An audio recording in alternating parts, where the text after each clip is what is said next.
During a Christmas dinner, I watched my son-in-law seize my daughter and slam her into the wall. His father simply smiled and said, "Good. That's how you teach someone who doesn't know their place." My blood ran hot, but I held myself together, got my daughter upright, and made one phone call that would set everything in motion. 15 minutes later, 12 black Rolls-Royces had encircled the house, and every person inside knew they'd roused someone they never should have underestimated that night. Welcome to Dad's Family Stories. I'm glad you're here today. If this is your first time joining me, consider tapping subscribe that way. The next story will find its way to you without you having to go looking for it. Before we begin, I'd like to hear from you. What do you hope to carry with you when this story is done? What are you looking for today? Drop it in the comments. I read them. A note before we go any further: this story contains fictional elements woven in for the purposes of storytelling, and any resemblance to specific real people or events is entirely coincidental. What matters most here is the truth underneath the story, and that part is real. Christmas dinner, Friday. Preston's place, 7:00. Nadia says she'd love to see you. Not from Nadia. From Preston's assistant, a woman named Lorena, whose name had appeared on 3 earlier messages that year, each one carrying word of something my daughter apparently needed me to hear, but couldn't manage to deliver herself. I stood at my workbench and read it twice over a distributor cap I'd been cleaning for the better part of an hour, still in my hands. Grease worked into my fingers, solvent cutting the air around me. I found myself thinking about the last time Nadia's voice had actually come through the phone. 4 months back, late August, a Sunday evening. 9 minutes. I know the exact count because I looked it up afterward, the same way you probe a cut to find out whether it needs stitches. She wanted to know how my knee was holding up. I asked what was keeping her busy.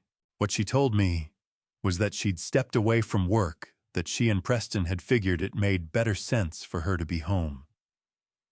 The way she said it landed flat, not quite grief, but what grief leaves behind once it's been pressed down and left to harden. I told her that seemed like a considerable shift. She said it was fine. Then Preston's voice drifted in from somewhere off to the side. No words I could pull apart, just a register, a presence. And Nadia told me she had to go and promised she'd call soon. 4 months ago now. She didn't call soon. She didn't call at all. My name is Gerald Aldecoa. 67 years old. I keep to myself in a house on Birchwood Lane in Avon, Connecticut, a 2-story Cape Cod with a detached garage that eats more of my hours than the rest of the property combined, which suits me fine. The people on my street know me as the retired fellow who raises a hand from the driveway, tends to his gutters, and sometimes burns a light out in the garage past 10 at night. The woman behind the counter at the hardware store on Route 44 uses my first name and asks after my knee, same as Nadia used to. I find I'm grateful for that in a way that probably says too much about me. What those neighbors don't know. What that woman at the hardware store doesn't know. What my son-in-law Preston Duvain has never spared a thought for is the life I led for 31 years before I came to this house, and took up evenings with distributors and worn lumber, and the kind of quiet that settles in once a man makes peace with not being heard anymore. I laid the distributor cap on the bench, wiped my hands down on a shop rag, took one more look at the message on the screen. Then I turned my eyes to the car, a 2006 Ford Crown Victoria, the color of worn slate, and reached a conclusion the way I've reached most conclusions in my life. Without fanfare. Without running it by anyone. I would go to dinner. Farmington is a 22-minute drive on a clear night, shorter if you use the highway, but the back roads were what I wanted. Time to sit inside my own thinking rather than hurrying past it. I'd been making that 22-minute drive for close to 2 years by then, and the route had taught me things the sort of things that only surface when you stop pushing toward the end and let the middle do its work. I'd come to understand that Nadia had stopped dialing my number directly somewhere around January, that every invitation since March had been routed through Preston or someone working for him. And I'd learned what became of the birthday card I sent in September, the one carrying that small painting of a covered bridge I'd made myself, because Nadia once told me she loved covered bridges. It came back to my mailbox 3 weeks after I mailed it. Return to sender written across the front in someone else's hand. I never mentioned it to a soul. Some things you carry alone not because they're unimportant, but because their weight hasn't fully resolved into meaning yet, and saying them out loud before that happens does nothing but scatter them. The tires rolled over wet asphalt in a low hum. December cold in Connecticut is its own thing. Nothing like the clean bite of January, but something deeper and more patient rising out of the earth and settling behind your sternum. It's the kind of cold that steers your mind toward what warmth feels like. Toward the glow of a kitchen, the pull of lamplight, the simple fact of someone else occupying the same air. That was the cold Nadia was raised in. On winter nights like this, she used to press herself against the car window and announce that the streetlights looked like dandelions. 9 years old when she came up with that. 34 now. I swung onto Crestwood Lane, and the scale of everything shifted: bigger houses, longer approaches, Christmas displays that had clearly required professional consultation. 3-car garages behind iron gates, grounds that ran more per month than a mortgage in certain towns. A stone mailbox slid past with Hargrove spelled out in brass. I recalled Preston dropping that name once, something about a shared venture, the offhand kind of reference that reveals more about a man's priorities than a full conversation would. Then the road bent, and there it was. The Duvain house emerged from behind a curved approach, flanked by white birch trees threaded with fairy lights. It wasn't built to be lived in so much as to be reckoned with.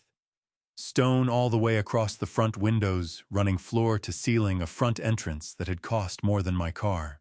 Warm light filled every window. The driveway was packed with money. A Range Rover, a pair of sedans with dealer plates still in the window, a white Mercedes that turned the fairy lights into scattered sparks. I pulled the Crown Victoria into the last available gap and sat there a moment while the engine ticked itself quiet. My daughter was somewhere past those walls. I turned the 9-minute call over in my mind. Returned birthday card. The particular way she'd said "it's fine," a phrase that in her mouth has always pointed toward its opposite. It had always meant the opposite. I should have read it sooner. I was reading it now, sitting behind the wheel in another man's driveway, with grease still lodged under my thumbnail where I hadn't gotten at it well enough. I stepped out. The cold came at me like an interruption, sharp and sudden. I pulled my jacket straight, the charcoal one, the good one, the one Elaine chose for me 12 years ago, still fitting exactly as it did, because whatever else has shifted my body has been kind enough to stay the same. Or I choose to believe it has. I crossed toward the entrance. Behind the stone, voices and music moved in warm, muffled currents, a party already running at full speed. My daughter's voice was somewhere inside all of that noise, and 4 months had passed since I'd heard it, and I was about to change that. I pressed the bell. The door swung open almost at once, and it wasn't Nadia standing there. Preston Duvain had answered his own front door, something that caught me off guard. Places like this don't usually require the owner to handle that. He was taller than my memory, had him wide through the shoulders, a charcoal blazer over a white shirt, whose open collar had clearly been considered. His was the kind of face that earns its keep in photographs. Good jaw, eyes, pale, and taking everything in a man who had understood from a young age that how he looked was a resource and had been investing in it methodically. The smile came fast when he spotted me, broad and ready, already running before his eyes had quite finished their assessment. Gerald, he said my name treated like a box being ticked. Glad you made it. He put out his hand. Firm grip practiced. The handshake of a man who has given handshakes deliberate thought. His gaze swept me quickly, the jacket, the Crown Victoria sitting behind me, and I could see him sorting whatever he concluded into whatever category he reserved for men of my kind. Come on in, he said, and moved out of the frame. The interior arrived like a small system shock. Not hostile exactly, but bigger than the nervous system expects. Everything pale and oversized and arranged with great intention. Ceilings that went up well past any practical reason. A staircase that swept through the space as though a decorator had sketched it in a dream.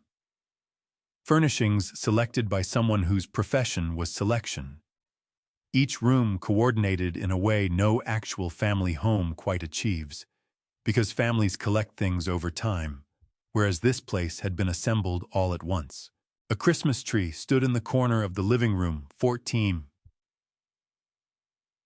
tall, and decorated in silver and white. Every ornament in its assigned position. I had never seen a more flawless tree, and I had never felt less comfort from one. From farther inside, voices layered over each other in that low, even register of a gathering already deep into its evening. Glassware chiming, laughter arriving trimmed and contained. Preston moved ahead through the entry hall, and I stayed a step behind, taking in the photographs lined up along the wall. All recent. All featuring Preston and Nadia at occasions of various kinds, a dinner table, a beach where the weather was warm, what looked like a ski resort. Nadia was smiling in each one. I got to the fourth before I saw what I should have noticed immediately. The smiles stopped somewhere short of her eyes. Then she came into view at the far end of the hallway. My daughter walked toward me in a green dress I hadn't seen before. Her hair arranged with evident care. My first thought was that she was beautiful. My second thought arrived so close behind the first, they almost overlapped. She looked worn in a way that no amount of makeup could fully hide. Dad. Her voice caught just slightly on the word the way a floorboard dips when you find the wrong plank.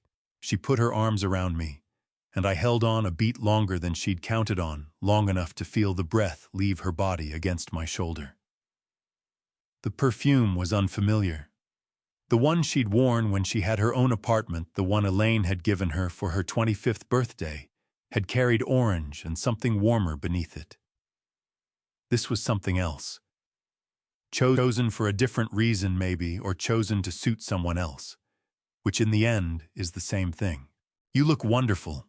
I said it because she did, and because one true thing can sit beside another without canceling it out. You too, Dad. She touched my arm, and then her gaze slid sideways to Preston, a quick, involuntary glance, the way you check a burner to make sure it's off. He'd already turned toward the living room, waving for us to follow. The other guests were arranged around the sitting area, and the long table beyond 10 or 12 of them. The men in blazers, the women in heels, everyone holding a glass. Clifton Duvain was positioned near the fireplace with a bourbon, and he was the kind of man a room bends around without meaning to. 65 years old, built wide through the chest, silver-haired, wearing a suit that ran more than my monthly pension, and carrying it as if he'd been fitted for it at birth. He studied me the way you study something whose value you haven't fixed yet. Clifton, you remember, Nadia's father, Preston said. Gerald, of course. Clifton's handshake was nothing like his son's, heavier, less calculated. The grip of a man who quit thinking about impressions long ago because working on impressions is what other people do. Gerald, good of you to come out as if I'd made a difficult journey from somewhere inconvenient. Wouldn't miss it, I said. A woman I'd never met placed a glass of club soda in my hand without asking what I wanted. I accepted it and found a spot near the edge of the room where I could take in most of it without being swallowed by it. An old instinct. 31 years of old instincts. I watched Nadia work her way around the room. She refilled glasses before they'd run low. She laughed at things before the punchline landed. When Preston addressed the group, she stood slightly behind him, and to his left, the position of someone who has worked out exactly how much space they are allowed to take up. At one point, a woman asked her directly about the house renovation, and Nadia drew a breath to answer, and Preston answered instead, smooth and unbroken, the way a hand changes a radio station, without the eyes leaving the road. Nadia closed her mouth. She reached for a napkin from the table and folded it. I kept my expression neutral and my eyes moving, and I held my glass of club soda, and I did what I have done across many rooms over many years. I started paying very close attention. Then I saw it. Nadia reached across the side table for a coaster, and her sleeve rode up 2 inches, and what I saw on the inside of her wrist told me that something was seriously wrong. The club soda had gone flat while I was holding it. I set the glass down on the nearest surface and left it there. Dinner was called by a woman in a white apron who stepped in from the kitchen and said something low to Preston, and Preston brought his hands together once and announced, "All right, everyone, let's eat." The delivery of a man for whom a room full of people moving at his word is simply how things work. The dining table seated 14. I counted the chairs before I sat, an old habit from years in rooms where the numbers told you something. The table was laid with candles and cloth napkins folded into shapes crystal that pulled the candlelight apart and scattered it. A centerpiece of white pine and red berries ran the full length of it. Preston sat at the head, Clifton to his right. Nadia sat 3 chairs down on the left side, near enough to the center to imply she belonged there, far enough from her husband that the implication stayed only that. I was pointed toward a chair at the far end, the auxiliary end, where the table narrowed slightly and the candles grew sparse. A woman named Patrice, wife of one of Preston's business associates, sat beside me and offered the pleasant smile of someone making peace with a stranger assigned to their side. "So how do you know Preston and Nadia?" she asked. "Nadia is my daughter," I said. Her expression shifted into something warmer and more careful at once. "Oh, of course I didn't realize." She glanced down the table toward Nadia, then back at me, and I could see her adjusting her picture, filing something away that she'd registered but hadn't yet named. I understood. I was seated further from my daughter than the Hargroves, further than the business associates, further than the woman who handled Preston's accounting. I was at that end of the table because Preston had put me there, and Preston had put me there because that is what I represented to him, a peripheral detail, a tolerated obligation, the quiet old man from Avon who drove an old car and worked on engines and brought nothing useful to a table like this one. I shook out my napkin and laid it across my knee. The first course came out. Preston's voice rose above the rest of the room with no visible effort. The voice of a man who has never needed to push it, because the spaces he moves through have always tuned themselves to his frequency. He described a development project in Litchfield County, a mixed-use building, 40 units of luxury residential above ground-floor retail. He dropped words like footprint and build-out and absorption rate, the vocabulary of a man who wants you to understand. He speaks a language you probably don't. Gerald Preston said, and his voice carried the full length of the table cleanly, the way a flat stone crosses still water. "What was it you did before you retired?" Several faces swung toward me. Patrice shifted beside me. "I was in transportation," I said. "Logistics." Preston gave a slow nod, the considered nod of a man performing thought. "Logistics." He repeated the word the way you echo something in a language you have no interest in learning. "So driving dispatch, that sort of thing." "That sort of thing," I said. Clifton made a sound that fell just short of a laugh.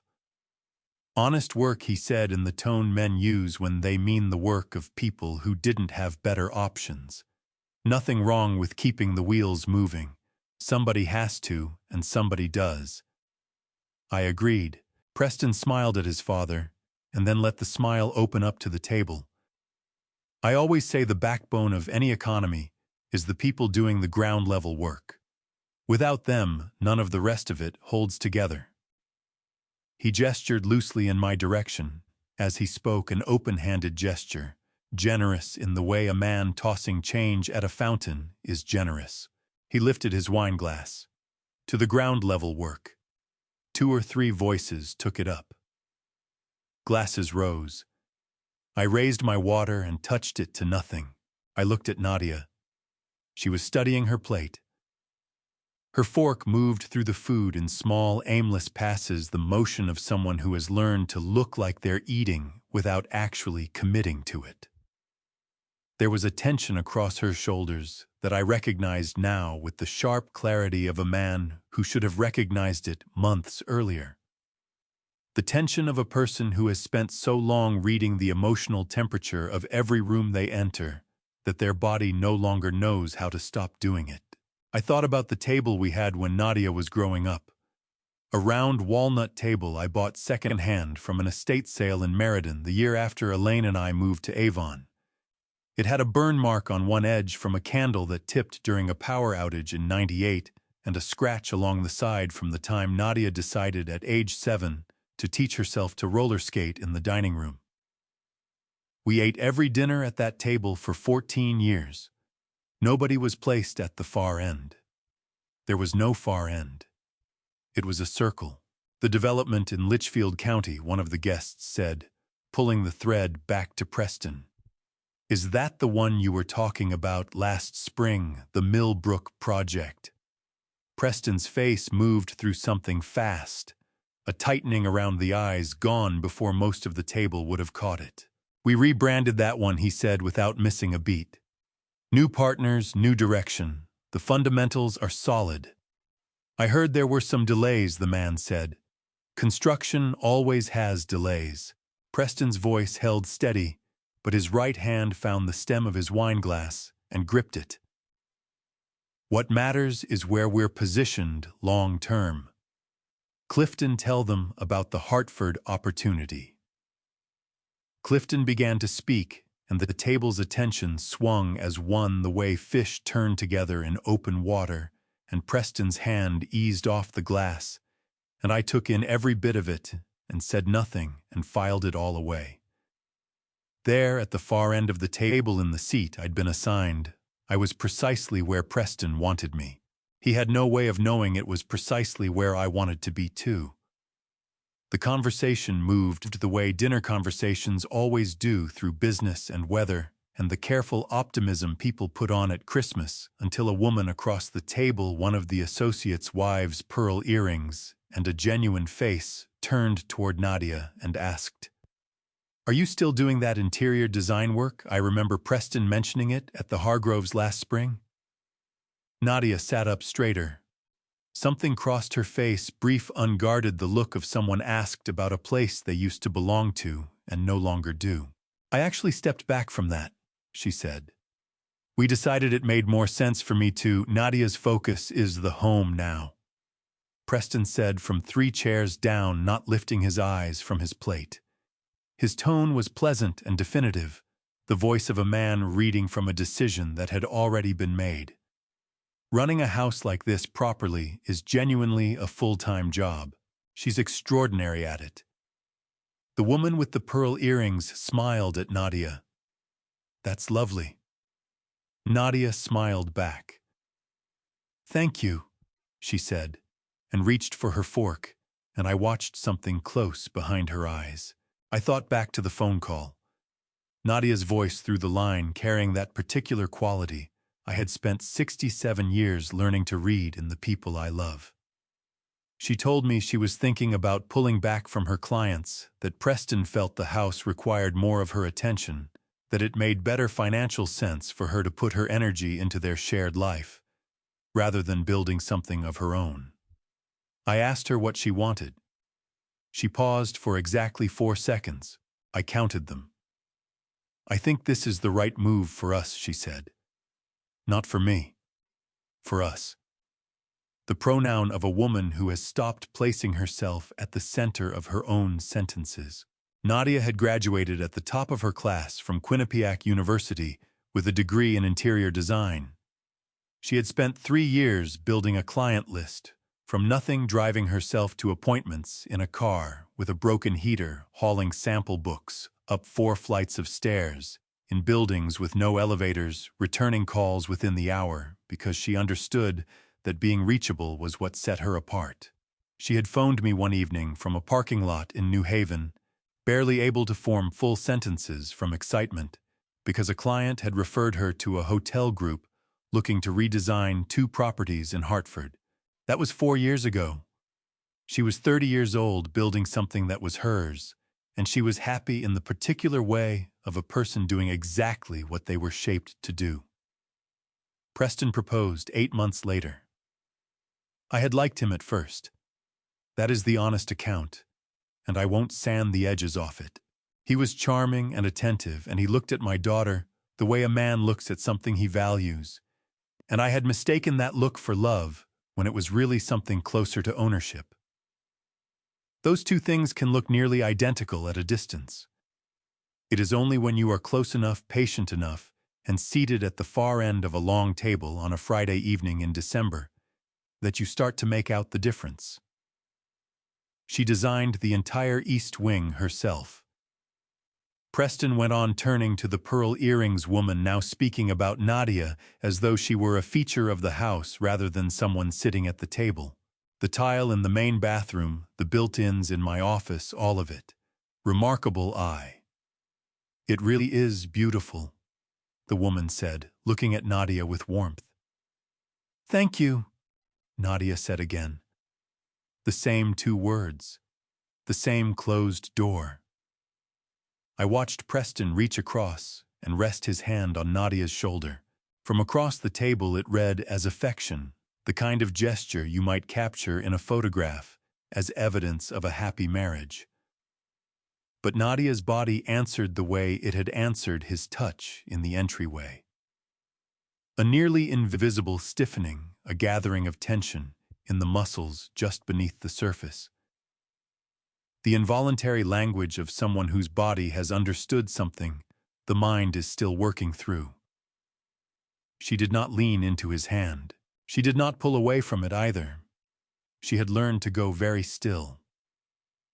Elaine used to say that the most courageous thing a person could do was want something openly, without apology, without trimming it down into something smaller and easier to defend.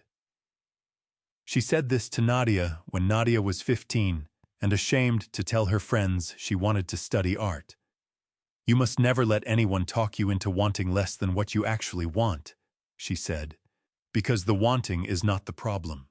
The wanting is the whole point. Elaine said that, and then she died before she could see what became of the girl who had heard her. I set my fork down on the rim of my plate without a sound. Across the table, Clifton was telling a story about a real estate deal in '94. His voice moving through the room the way something moves that has been moving through rooms for decades and expects them to make space. Preston was laughing at the right moments by the right amount. The candles burned straight in the still air, and my daughter sat 3 chairs from her husband and 8 chairs from her father, and ate without tasting, and spoke without saying anything, and smiled without feeling it. And I understood with the cold, particular clarity of a man who has run out of ways to avoid understanding that she had been disappearing for 2 years slowly in increments small enough that no single one of them announced itself, and I had been allowing it. That stopped tonight. I didn't yet know what tonight would demand of me. But I knew what it would not permit. It would not permit me to drive home at the end of it and continue doing nothing. Clifton Duvain had a voice built for large rooms. The kind that doesn't compete because it never learned that competing was something it had to do. He set down his bourbon, squared himself in his chair, and began talking about the Duvain family, the way men like him always talk about their families, as if history were something they had personally constructed and were now making available for others to stand inside. 3 generations, he said, and held up 3 fingers for the table's benefit. My grandfather broke ground on his first project in '51, a warehouse in Waterbury for 200 square feet. Nothing by today's scale, but in those days, that was something. That was a man declaring, "I am going to build something that outlasts me." He looked at Preston. "That's the Duvain way. You build. You don't wait for it to be handed to you." Preston nodded with the practiced gravity of a man who has sat through this particular sermon many times and knows that his part in it is congregation, not clergy. Preston's carried that torch forward. Clifton continued gesturing toward his son, the way you gesture toward a monument you paid to have erected. The Waterbury warehouse is a tech hub now. We completed that conversion 2 years ago, 60,000 square feet fully leased, and the new development coming online well. He smiled at the table. Let's just say the family isn't finished building. Several guests murmured warmly. Someone asked about the Hartford project, the same project Preston had steered away from 40 minutes earlier, and I watched Preston's jaw tighten by a degree most people there wouldn't register. The Hartford opportunity is in its final structuring phase, Preston said, catching the question before his father could answer it, which told me something. Men who trust their own numbers let other people ask about them. Men who are managing a problem redirect before the question has time to land. We're being deliberate about partners. Quality over speed. Smart, said the man who'd asked. He gave a nod and went back to his salmon. I lifted my water glass and looked at Preston over the top of it. 2 years ago, at the first Christmas dinner I'd come to in this house, Preston had laid out the Hartford project in precise terms. 40 units, mixed commercial ground, broken by spring. He had used the word transformative 3 times in a single conversation, and I had logged that the way I log things, without comment, without judgment, waiting for the detail to ripen into meaning. It was still waiting. Spring had come and gone twice since then. The project remained in its final structuring phase. The language around it had softened and broadened the way language always does, once the specifics have become a liability. I had spent 31 years in rooms with men who described things that didn't exist in the confident tones of things that did. I knew that sound the way a musician knows a flat note, not through conscious thought, but because the ear has been trained past the point of unhearing it. My phone moved once in my jacket pocket. I made a small gesture toward Patrice beside me and looked at the screen under the table's edge. A message from Leonard Kessler, the same Leonard who had texted earlier that evening. We had known each other for 28 years, going back to the early days when I was still growing the company, and he was a 26-year-old operations manager who outworked everyone else I had ever brought on. When I sold the company 12 years ago, Leonard was the one I sold it to. Or rather, the one I sold it through, because the holding group that acquired it was largely built around his framework. The message read, "Still in Farmington, saw your car on the GPS. Everything good. I hadn't told Leonard I was coming tonight. He knew because he still had access to the emergency location share we'd set up years back, a holdover from a time when both of us moved through places where knowing the other man's position actually mattered. I had never switched it off, neither had he." I typed back, "Fine. Dinner with Nadia. Stay close tonight." 3 dots came up at once. Then how close I thought about Clifton's voice filling the room. I thought about Preston's hand steering the conversation sideways. I thought about the Millbrook project that got rebranded the Hartford project, locked in perpetual final structuring, the financial vocabulary of a man who spoke endlessly about building things and appeared to finish none of them. I thought about the mark on Nadia's wrist, the shape of a thumb yellowing at the edges. I typed, "Close enough to move if I need you to." The 3 dots then already moving. Say the word. I slid the phone back into my pocket. "Gerald." Clifton's voice reached me from the far end of the table, carrying the specific tone of a man who has just recalled that something minor requires a moment of his attention. You were in logistics, Preston tells me. Did you run your own shop or work under someone else? Every face at the table came around. Nadia's turned with the rest, and for just a moment her eyes held something that wasn't the composed blankness she'd been keeping up all evening. Something older than that. The look she used to give me when she was 10 years old, and something was happening at school that she didn't yet have words for, a look that said, I know you see this, and I need you to keep seeing it. I ran my own operation, I said. Clifton nodded slowly, the nod of a man storing an answer in a folder marked inconsequential. Good for you, he said. Small business is the backbone of this country. It is, I agreed. He turned back to his bourbon. The table's attention lifted off me and drifted away. I looked at my daughter. She had turned back to her plate, but her shoulders had dropped just slightly 1 degree, and I understood that she had heard something in my answer that nobody else at the table had. Good. I thought she should.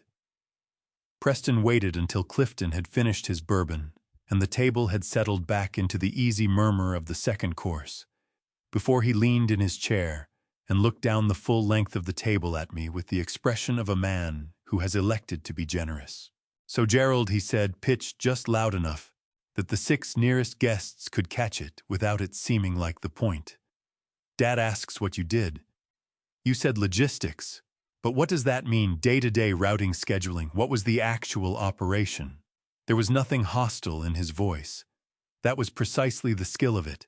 He had posed the question, the way you ask a child, to explain a drawing patient, mildly encouraging, as though whatever came back would be endearing regardless. Several heads turned. Patrice beside me had gone very still in the manner of someone who can feel that a conversation is about to surface, something she hadn't realized was there. I set my fork down. I moved things, I said, from where they were to where they needed to be. Preston smiled. Sure, but what scale? A few trucks, regional. We had operations across 11 states at our peak, I said, and 4 partnerships overseas. A brief pause. Not long, half a second, maybe less. But I had spent 3 decades watching faces across tables, and I knew exactly what half a second of recalibration looked like. Huh. Preston reached for his wine. So a mid-size regional outfit. That's solid. Good honest work, like Dad said. We did about $340 million in revenue the last full year before I sold, I said. Give or take. The table didn't go silent. Exactly. Silence would have been too conspicuous, and these were people shaped by money and manners to absorb a surprise without showing the seam. But something shifted. A small collective reorientation, the way a room full of people unconsciously adjusts when a door opens and the pressure changes. Clifton looked up from his plate. Preston's wine glass stopped halfway to his mouth. You sold the company, he said. 12 years ago, I said. I picked up my fork again. My wife had just died. I decided what I wanted to do with the time I had remaining was simpler than running a company. What did you sell it for? Asked one of the men across the table, the associate husband of the pearl earrings woman, his voice carrying the unguarded bluntness of someone who briefly forgot to be guarded. Enough, I said pleasantly. More than enough. Preston set his wineglass down. His face had reorganized into something that was still technically a smile, but carried a different quality beneath the surface. The smile of a man who has discovered that the furniture he's been sitting on has always belonged to someone else. You never mentioned any of this, he said.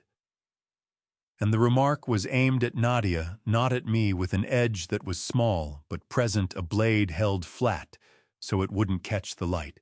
Nadia looked at her husband. You never asked, she said quietly. 8 words. 8 plain words. But the table heard them, and so did I, and so did Preston. And for just a moment, the careful architecture of the evening developed a crack too small to see but large enough to feel beneath your feet. Clifton recovered first, the way men like him always do, because they have spent their lives being the largest thing in any room, and they know how to reassert that without looking like they're trying. "Well," he said, raising his fresh bourbon in a small gesture toward me. "Self-made man. Nothing wrong with that. Plenty of people build something and cash out. Smart even. Enjoy the retirement." He said retirement the way you say checkered, with the faint suggestion that whatever came after it was a step down. "I enjoy it fine," I said. "I'm sure you do." He drank. Preston had already recovered his footing, turning to the man on his left to discuss something about municipal permits. His voice back to its usual register the moment absorbed and set aside for later handling. But I caught the look he gave Nadia before he turned away. It lasted under a second. A look of assessment, flat, cool, the look of a man revising a calculation he believed he had already finished. Not anger. Anger would have been better. It was the look of a man working out what this new information meant for him specifically, and what it would require him to adjust. Nadia caught it too. I watched her catch it. I watched something move through her, a small, involuntary tightening in her chest. There and gone. I thought about the day I decided to sell the company. I was sitting in my office on the 14th floor of the building on Trumbull Street in Hartford, looking out over the city I had spent 30 years building something inside of. And I thought, Elaine is gone, and the work was always for her, and for Nadia, and Nadia is grown, and the work has become the thing itself, rather than the reason for the thing. And I am 60 years old, and I am going to stop. I signed the papers on a Thursday. The following Monday, I drove out to Avon and began clearing out a garage. The contents of those documents were mine alone to carry. The 14th floor, the 11 states, the 4 overseas partnerships, none of it belonged to anyone else at that table. The quiet accountant from Granby that Nadia had dated before Preston, a man whose name I still held somewhere, but whose chapter had long since closed, he hadn't known. The neighbors hadn't known. The woman behind the counter at the hardware store on Route 44 hadn't known. Preston hadn't known because he'd never thought to ask. And now he did. I watched him take whatever he'd just learned and fold it somewhere out of sight, laughing at a remark from the man next to him, loose and assured, every inch of it controlled. What gave him away was the hand. His right hand, lying beside his wine glass on the tablecloth, had drawn itself into a slow, soft fist. It didn't open. I filed that away the way I file everything, no reaction, no verdict, just the fact sitting there waiting to become useful. When the third course came out, the table did what tables do. It splintered into smaller conversations, the combined volume climbing just enough that everyone could pretend no one else was listening. Preston had repositioned himself. Voice fluid and unhurried, he was working the 2 men on his left through a zoning variance in Litchfield County, framing it as an opportunity worth seizing. His hands tracing shapes in the air, the way a salesman does when he wants the room to see what he sees. I had stopped watching him. I was watching Nadia. The salmon on her plate had been shifted from one side to the other and back again. She'd barely put any of it in her mouth. It was the movement of someone keeping their hands occupied so they wouldn't have to think about what their face was doing. Her wineglass hadn't been touched since the appetizers. Still full, still sitting. These are not the kinds of things that announce themselves. You only catch them if you've been watching someone closely for long enough to have a baseline. Her baseline I knew by heart. It used to mean second helpings of everything, elbows on the table when a story pulled her in, hands moving the whole time she talked. When something genuinely delighted her, the laugh that came out of her was big enough that Elaine would call through from the next room. That laugh again. As if it were its own resident, something that lived with us rather than belonging to any one person. 2 years had passed since I'd heard Nadia laugh like that. Patrice rested her hand briefly on my forearm. "She's lovely," she said low enough that it stayed between us. "Your daughter. You must be proud." "Every day," I told her. Patrice held her gaze on Nadia for a beat, the measured look of a woman who has seen something she has decided this is not the time or the place to name. Then she returned to her food. I had already formed a good opinion of Patrice. She was reading the room accurately and keeping her conclusions to herself, which is a sharper skill than most people recognize. At the far end of the table, Preston's voice shifted not louder, but into a different register, the one that signals a performance rather than a conversation. He was delivering a story about a contractor who'd botched a blueprint reading, and he knew exactly where the laugh would land, because he'd told the story enough times to own the timing. It landed. Then, Nadia. His voice moved down the length of the table like it belonged there, slipping through a break in the other conversations, the way water moves through a gap in stone. "Tell everyone about the kitchen tile, the installer, the wrong order." Head swiveled her way with the attentive patience of people who've been pointed at something and told to look. Nadia raised her eyes from her plate. Something shifted in her face, a quiet, internal steadying, the kind a person does when they're about to speak somewhere. The stakes are not zero. "It wasn't a big deal," she said. "The right tiles came in under a week." She downplays it. Preston addressed the table with a smile. The delivery showed up wrong and she had the supplier on the phone within 10 minutes. A manager in the loop inside 20. Written confirmation of expedited replacement before lunch, all of this, while she was coordinating 2 other contractors on the same floor. He turned that warm, possessive expression on her. When she decides something is going to get done, it gets done. "Impressive," somebody offered. Nadia smiled at the tablecloth. "It was one phone call," she said. Preston opened his palms toward the room. "You see what I mean? She'll never take the credit." When he turned back to his end of the table, I studied my daughter's face. The smile was holding the polished, social-grade smile, the kind built for endurance. But something beneath it had gone taut, the way a line goes taut, when what's pulling on the far end has grown heavier than what it was ever meant to bear. "Fork up." Salmon moved. Fork down again. I found myself on a Saturday morning from years back. Nadia at 12 padding downstairs in her pajamas to find me already at the stove, working through a stack of pancakes. She stopped in the doorway and said, "Dad, how do you know when something's wrong, but you don't have a reason you can point to?" I'd told her, "You know the same way. You know a room smells off, not bad necessarily, just not the way it's supposed to smell."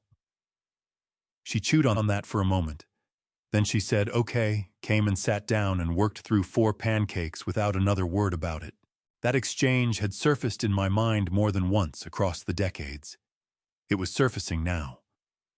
There was something off in this room. Had been from the moment I stepped through the door. Nothing you could isolate and hold up as proof. Every piece of it had an explanation. But the pieces together didn't add up to fine. Preston said something to Clifton. They both laughed, and Clifton put a hand on his son's shoulder with the easy satisfaction of 2 men who've built their understanding of the world from the same materials and are still glad they did. Nadia was watching. Her shoulders lifted almost nothing, a fraction of an inch, the automatic brace of a person who has cataloged that particular exchange enough times to know what can come after it. I laid my napkin beside my plate. Beneath the table, my fingers found my phone. I left it where it was. The moment hadn't arrived, but I kept my hand on it the way you keep your hand on something you know you'll be reaching for, with the settled calm of a man whose patience has run its full length and can feel a different kind of readiness taking its place. Not anger. Something quieter than anger. A door becoming visible. Nadia reached for her water glass. The sleeve slipped back from her wrist. For half a second, the candlelight found the mark there, and it reminded me that she had been moving through a private hurt for a long time, without once saying so. I looked at the mark. I looked at Preston. Then I looked at her face. She had caught me seeing it. Her sleeve stayed where it was. For 2 full seconds, she held my eyes. In that time, she said everything that had gone unsaid across 4 months of clipped calls, birthday cards, sent back unopened, and 9-minute conversations that cut off the moment a voice sounded somewhere behind her. Then she looked away. And I knew with the particular certainty of a man who has finally stopped waiting that the evening was not going to finish the way Preston Duvain had planned. He poured himself more wine without glancing around to see whether anyone else's glass needed filling first.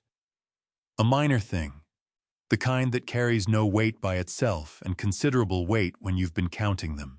Then he looked toward Nadia, his tone easy and conversational, the way someone mentions something left undone. "Honey, you haven't touched your plate. Our guests are going to start thinking the food isn't up to standard."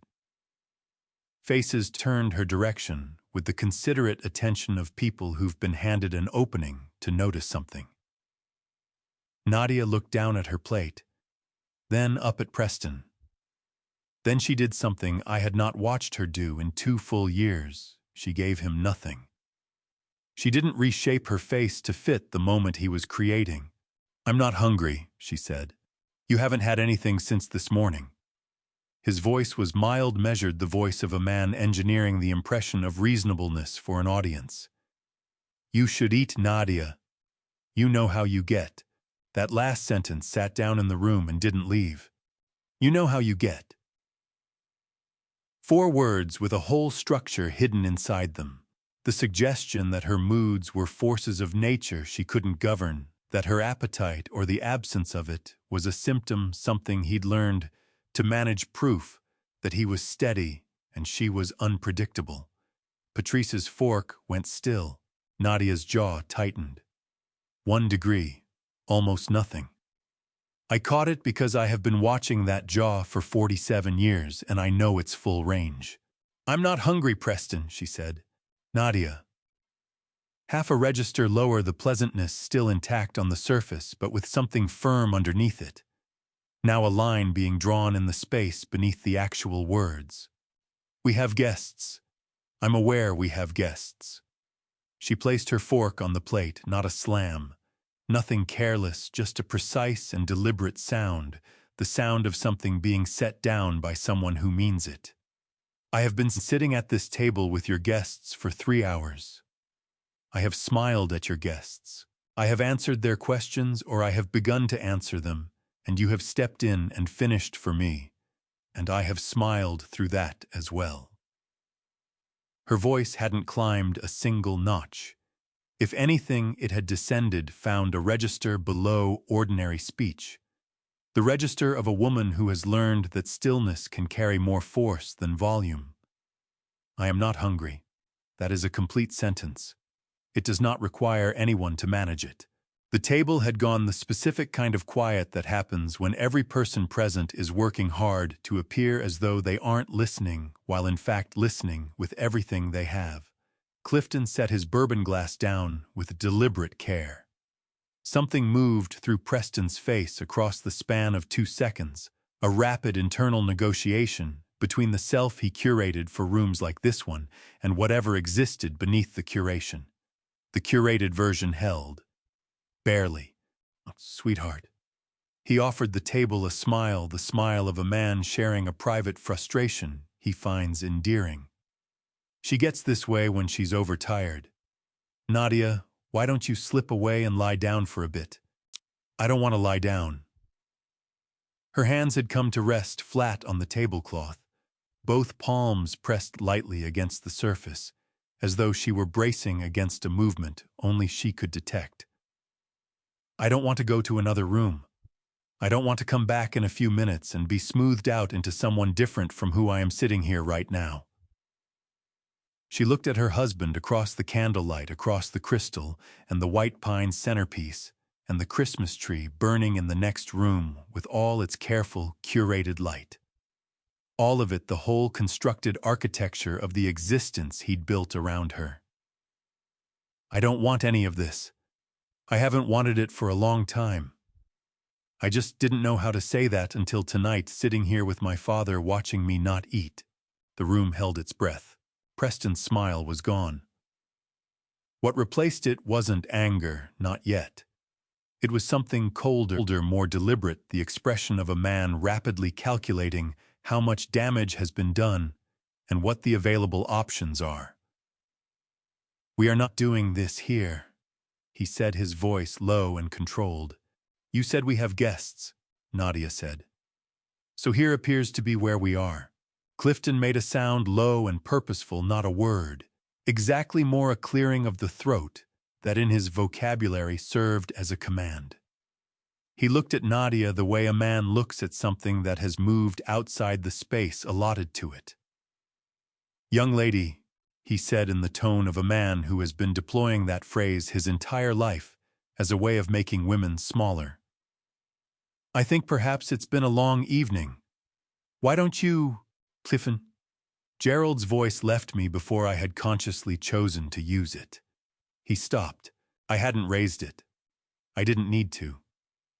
There is a register that develops in a man over 30 years of rooms where the words count and the delivery counts more, not volume, but mass, a frequency that carries weight rather than noise. And Clifton Duvain heard the weight and recognized it the way one creature recognizes another that is not the smaller of the two. "Let her finish," I said. The table was perfectly still. Nadia looked at me. Her eyes were bright, not on the edge of tears, but lit with something that had been waiting a long time for enough air to stay alive. She drew herself upright, one vertebra at a time, until she was sitting the way she used to sit at our round walnut table in Avon, like someone with a full claim to the chair beneath her. "I'm done," she said. Not to the table, to Preston. "I've been done for a while. I just needed to say it where I could hear myself say it." Preston held her gaze for a long moment. Then he moved his eyes to me. I looked back at him with the same quality of stillness I had maintained across negotiating tables and conference rooms and deals that ground on for 3 days and finally came down to who ran out of patience first.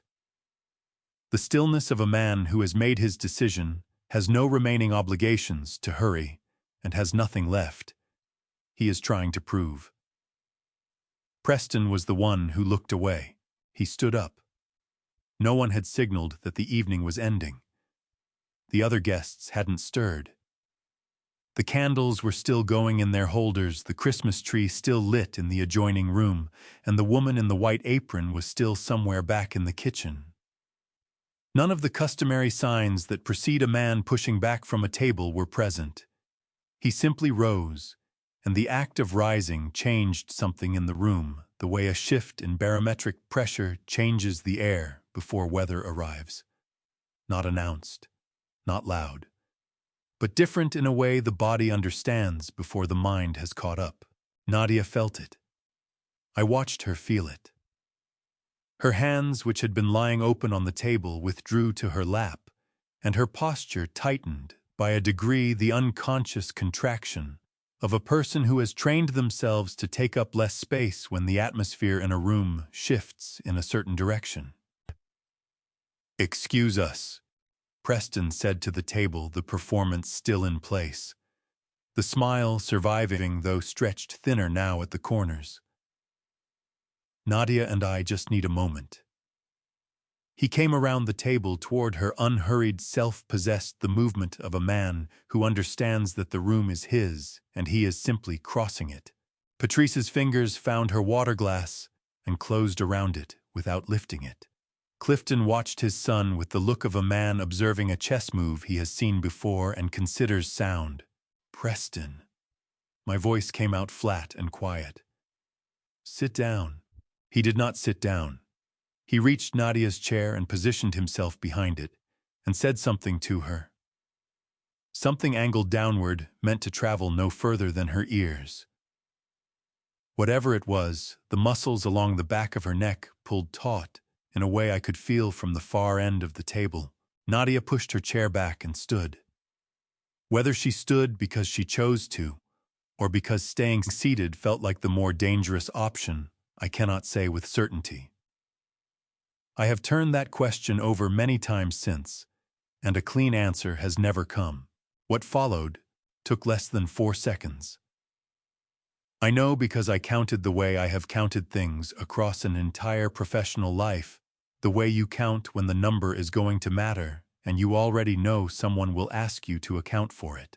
Preston moved toward Nadia in a way that stopped the room cold. In that instant, every person at the table understood that something had gone badly wrong. There was a sound sharp and dense, a sound with mass behind it, the kind that happens when a body meets something solid that refuses to yield. Then a second sound, lower and shorter breath driven from a person faster than the person intended. Then the wall.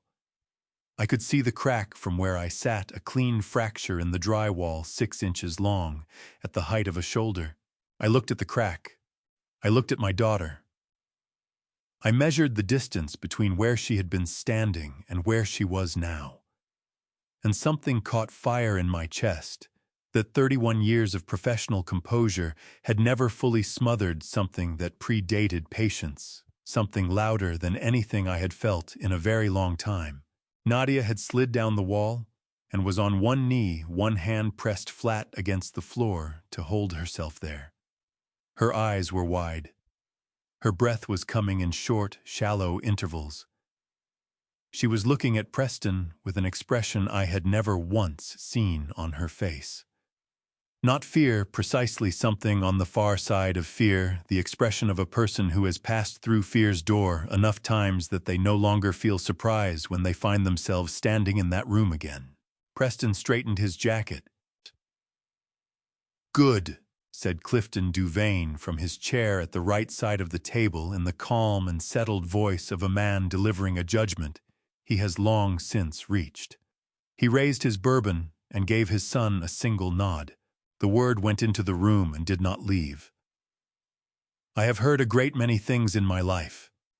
I have occupied rooms where terrible things were spoken aloud by men who felt entitled to speak them, and I have kept my expression still through all of it, because keeping your expression still is something you practice until the practice becomes the reflex. But something moved in my chest when Clifton said that word. Something that had nothing to do with practice or composure or the patience I had spent 67 years building. Something that came from a place older than any of that and considerably simpler. What came next in that dining room is something I still think about, the moment when the weight of everything that had been hidden finally pressed through the surface, and a man discovered what it truly costs to believe no one is watching. Before we get there, tell me, if someone you loved was being quietly diminished by someone you had trusted, would you act the moment you suspected it? Or would you wait until you were certain it was the place where my daughter's name lived?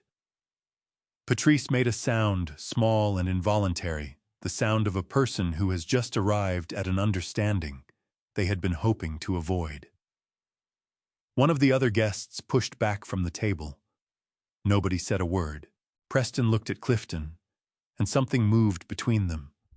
The wordless language of two men whose shared beliefs run deep enough that they don't need to be spoken, only confirmed. I stood up. I did not send my chair skidding. I did not raise my voice. None of the things the moment might have reasonably drawn out of another man. I simply rose from my seat at the far end of the table, the chair I'd been given, the chair at the outer edge, the chair of the man who is present, because excluding him entirely would have been impolite, and I walked the length of the dining room with my hands at my sides and my face carrying the expression of a man who has reached a conclusion and is now carrying it out. I reached Nadia before Preston understood I was in motion. I stepped between them, no gesture, no declaration, no theatrics. I placed my body in the gap between my daughter and her husband. The way you might cover a flame with your hand, not to put it out, but to keep it from reaching what it was moving toward. Nadia's hand found my arm. Her grip was firm. Her fingers were cold. She was trembling in the tight, disciplined way of someone exerting real effort not to tremble. I covered her hand with mine. "I've got you," I said quietly. "I've got you." Then I looked back at Preston Duvain over my shoulder and said nothing at all, because there are messages that words would only dilute. And this was one of them. I walked Nadia toward the hallway with one hand resting lightly at her back, light enough that she could step away if she chose to. She didn't step away. She moved alongside me without speaking, arms drawn across her chest, holding herself together in the deliberate way of someone who has learned that holding yourself together is an active effort, not a passive one, or it simply doesn't happen. Behind us, I heard Clifton address the table in a tone designed to suggest that order was returning, that the disturbance had been absorbed, that dinner could continue. I heard a chair shift. I heard Preston's voice lower than usual, controlled in the manner of something being controlled, only because it requires effort. I didn't turn around. In the hallway, Nadia stopped. She turned to face me, and for the first time all evening I could see her without a table or a room full of people requiring something from her. Her eyes were dry. That was the first thing I registered. She had not cried. Her jaw was set, her color was up, and that small, contained tremor in her hands had not let go, but her eyes were clear and dry and meeting mine directly. "Sidekinka," she said. Her voice was steadier than the moment deserved. Steadier, I think, than she had expected from herself. "Are you hurt, I asked. She took the question seriously, in a way that told me she was finding an honest answer rather than a quick one. "My shoulder," she said. "It's not bad." "Okay," I said. "I need you to go to the kitchen and wait there. Not the dining room, the kitchen. Find the woman who's been serving and tell her you need a glass of water and sit down. What are you going to do? Make a phone call." She held my gaze for a beat, and something passed through her face that I couldn't fully name.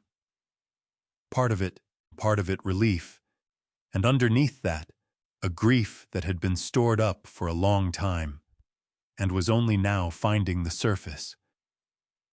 The grief of a daughter who has just confirmed that her father has seen what is happening and is not going to look the other way. "Okay," she said. Then, "Dad, I'm sorry I didn't." "Don't," I said. "Not hard, just certain. The way you close off a sentence that would take someone somewhere they have no business going at this particular moment. We'll talk later. Kitchen, go." She went. I watched her move through the door at the end of the hallway. Then I turned and walked to the front of the house, opened the door, and stepped out into the December cold. The air came at me like a correction, sharp and clean, more honest than anything inside that house had been all evening. The lights wound through the birch trees were still burning, coiling up the pale bark in slow spirals, and the snow was coming down in that light, unhurried way, drifting more than falling, taking its time before it reached anything solid. I stood on the front step for a moment. Just a moment. Then I pulled out my phone and called Leonard Kessler. He answered on the first ring. "Gerald." Alert ready. Leonard had been running operations for more than 2 decades, and he carried the specific quality of a man who doesn't need the situation spelled out to understand that the situation has changed. "Talk to me." "I need you here," I said. 14 Hearthstone Drive, Farmington. Do you know it? I can be there in 12 minutes. "I need more than just you, Leonard." A pause. Brief and focused. "How much more?" I looked at the fracture in the drywall, still visible through the dining room window from where I stood 6 inches long at shoulder height, a crack that no amount of spackle and paint was going to fully address. I thought about Nadia's shoulder. I thought about Clifton Duvane's voice from his chair at the right side of that table delivering his verdict, in the calm, satisfied tone of a man who has said that kind of thing many times before and has never once been corrected for it. "Enough," I said. "Bring enough that it registers when they see it." Leonard was quiet for 3 seconds.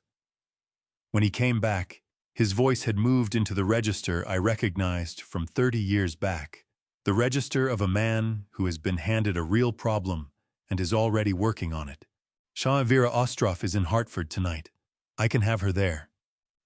"Good. I need her." "Just Calvin Fentress is with me.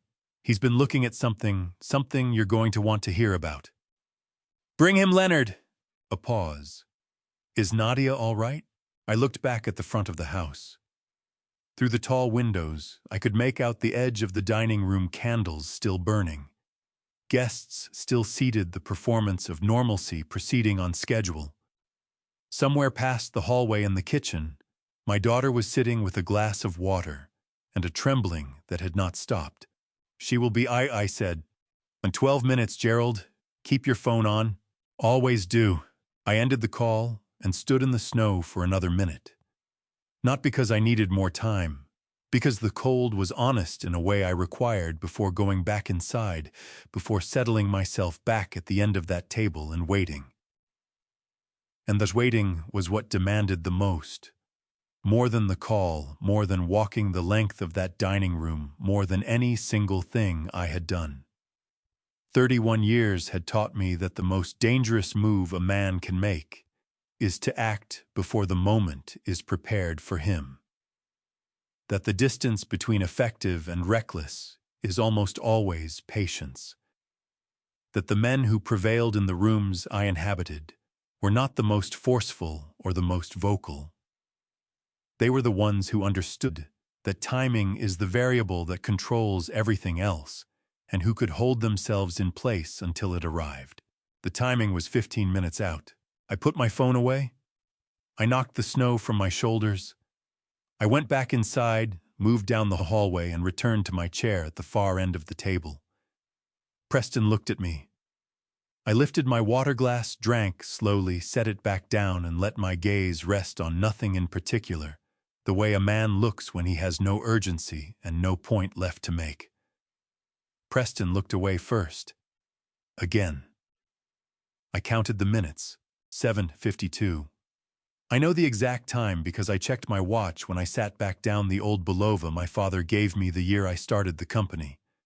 The one with the crack in the crystal that I have never had repaired, because repairing it always felt like a form of forgetting. 7:52. 15 minutes from when Leonard had said 15 minutes.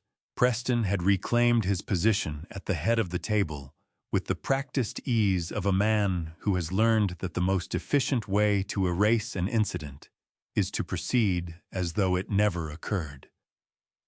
He was talking about a ski trip to Vermont that he and Nadia were planning for February.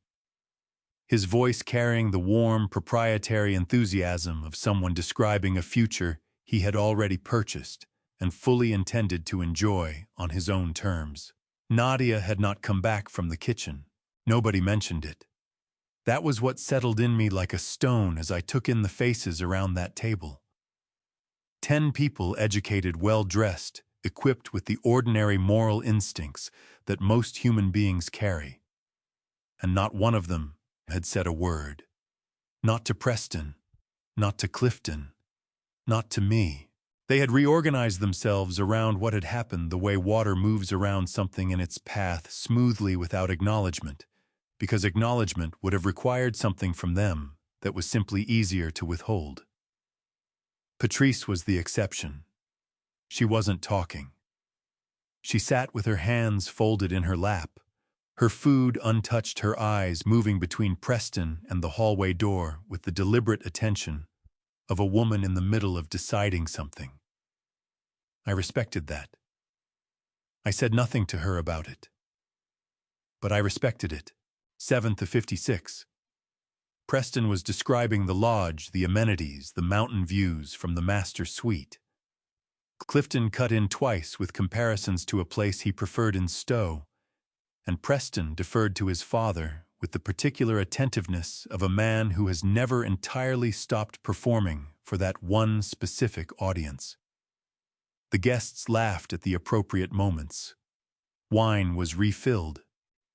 The woman in the white apron came through from the kitchen and moved around the table, clearing the third course, working with the practiced, efficient near-invisibility of someone who has made an art of being present without being seen.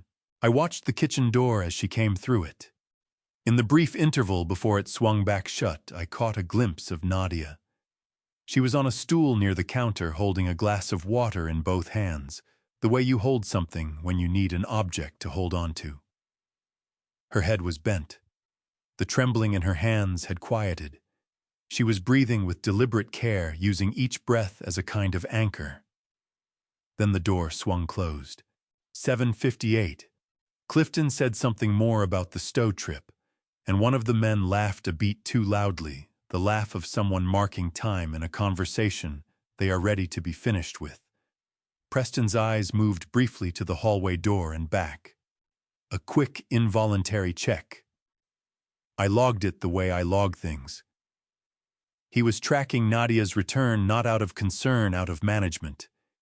He wanted her back at the table before the evening wrapped up, so that the close of the evening looked unremarkable, so that the guests departed with a particular impression, so that whatever story tonight produced would be the version he had written. He did not yet know that a different story was already underway. 8:01. The conversation had drifted to holiday travel, the reliable neutral ground that gatherings retreat to when the real subjects have grown too volatile. Someone was flying to Phoenix. Someone else had family in Charlotte. Clifton was returning to Stowe as he had already established in some detail. My phone pulsed once inside my jacket. A single vibration. The signal Leonard and I had worked out 3 decades ago when we were coordinating operations across 11 states and needed a check-in that could function in rooms where taking a call was not possible. 1 vibration in position. 2 delay. 3 abort. 1 vibration in position. 8:04. I lifted my water glass, drank, set it back down, and let my eyes settle on the crack in the dining room wall. Preston had arranged himself so his back was to it. Clifton had not looked at it a single time since it happened. The crack was 6 inches long, running diagonally through the drywall at shoulder height, and it was the most truthful thing in the room. Patrice caught me looking at it. Our eyes met briefly before she looked away, but not before I saw in her face the expression of a person who has been working to talk themselves out of what they already know and has just stopped working at it. 8:06. Preston was mid-sentence about the Vermont Lodge's proximity to a particular trail system when the sound came. Subtle at first, a low collective sound, the sound of multiple engines running in close formation.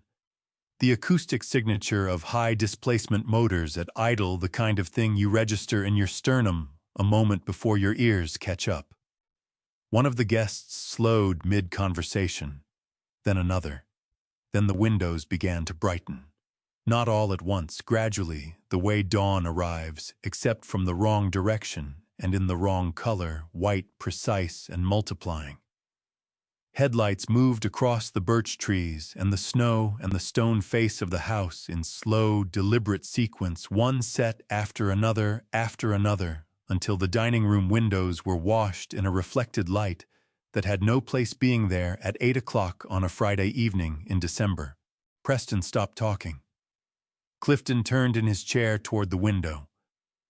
The engines had settled into a low, collective idle, the sound of things that have arrived and are in no hurry to leave, and in the stillness that fell over the dining room, 10 people turning toward the windows and the light gathering outside.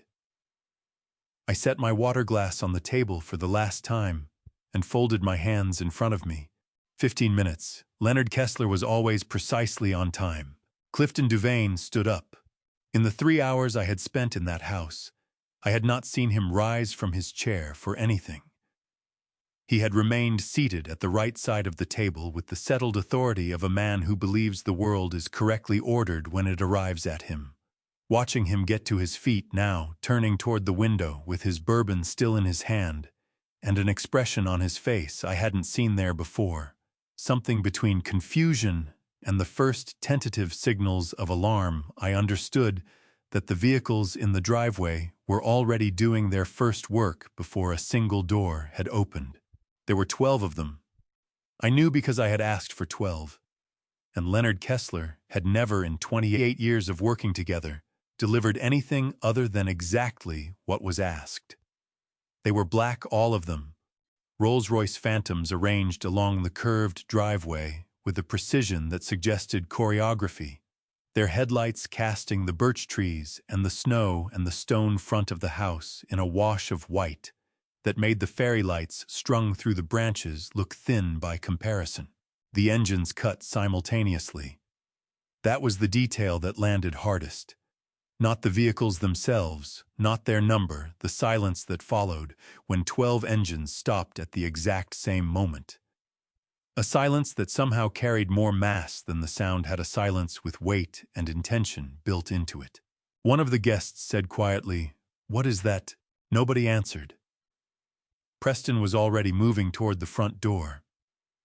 I rose from my chair at the far end of the table and followed him. And behind me I heard other guests pushing back and rising as well. The collective pull of people drawn toward something they don't yet have a name for. Preston opened the front door. The cold came in at once, sharp and clean, and with it the sound of footsteps on the stone driveway, measured and unhurried, the sound of people who have made up their minds about where they are going and feel no uncertainty about it. Leonard Kessler was the first one I saw. He was 60 years old and had the build of a man who had spent 3 decades moving things, and the bearing of a man who had spent those same 3 decades deciding where they went. He wore a dark overcoat and no tie, which was Leonard's way of communicating. "This is serious, but I am not performing seriousness for your benefit." Behind him came Vera Ostroff, a leather document case tucked under one arm, small and precise in every movement. A woman who occupies exactly the space she requires, and not a fraction more. Behind her Calvin Fentress, broad-shouldered and deliberate with nothing in his hands, which told me whatever he had brought was already in his head where it had been sitting for some time. Behind the 3 of them, 9 more people spread out across the driveway in a loose formation, standing in the snow with their hands at their sides, present still saying nothing. Former colleagues. People whose companies I had helped steady in difficult years. A man I had lent money to in 2000 when the economy buckled and the banks had closed their doors to him. A woman whose transportation contract I had underwritten with my own signature when no one else was willing to. They had come because I called, not because I asked. I had not asked. I had called Leonard, and Leonard had made 3 other calls. And those people had made calls of their own, and 12 hours later, 12 cars were sitting in Preston Duvane's driveway at 8 o'clock on a Friday evening in December, because that is what 30 years of conducting yourself correctly looks like when it finally has occasion to look like something. Leonard reached the front step. He studied Preston with the measured, calibrated attention of a man who has already done his assessment and is simply confirming it. Then his eyes moved past Preston to me, and he gave a single nod. "Gerald," he said. "Leonard," I said. Preston's head shifted between us. "Who are you?" The control in his voice was still there, but maintaining it was costing him. "What is this?" "This is private property. You can't just—" "My name is Leonard Kessler," Leonard said pleasantly enough. "I'm chairman of Kessler Consolidated Group. We operate 11 subsidiary companies across the northeastern United States and hold 2 international partnerships. Gerald Aldecoa built the foundation those companies grew out of. He sold them to me 12 years ago at a price I've never publicly disclosed, because he asked me not to, and I honored that because that is the kind of man he is." He paused. "And you are Preston Duvane." We need to discuss your company. The color left Preston's face in a way that was almost clinical, draining steadily from the surface the way water empties from a basin evenly and completely. Clifton appeared in the doorway behind his son. He took in the 12 cars. He took in Leonard. He took in the people arranged across the driveway, standing in the snow without expression. And something happened in his face that had not been there at any point during the evening. Recognition. Not of the people or the cars, but of what stood behind them, that particular quality of organized patient power that has no need to announce itself, because announcing yourself is something you do when you're uncertain whether you'll be heard, and these people were not uncertain. Clifton Duvain had spent 65 years as the largest presence in every room he entered. He was now looking at people who had never heard of him. I moved past Preston and took my place beside Leonard on the front step. I looked back through the entryway and down the hall toward the kitchen door, and I said loud enough to carry, "Nadia, come out here, please." A pause. Then the kitchen door swung open. My daughter came down the hallway with her arms at her sides, chin-level eyes finding mine as she walked. I watched her cross through the front door and step out into the December cold and take her place beside me. I felt her posture change as she took in what filled the driveway, the light, the stillness, the people who had driven out on a winter night because her father had made a call. She looked up at me. "Dad," she said quietly. "Who are all these people?" "People who owe me nothing," I said, "and came anyway. That's the only kind worth having." We moved inside because the cold was genuine even if everything else about the evening had ceased to be. Leonard came in first, then Vera, then Calvin, and the three of them brought with them a quality of quiet that was different from anything that had occupied the house before. The way a room changes when windows are opened after a long stretch of being sealed shut.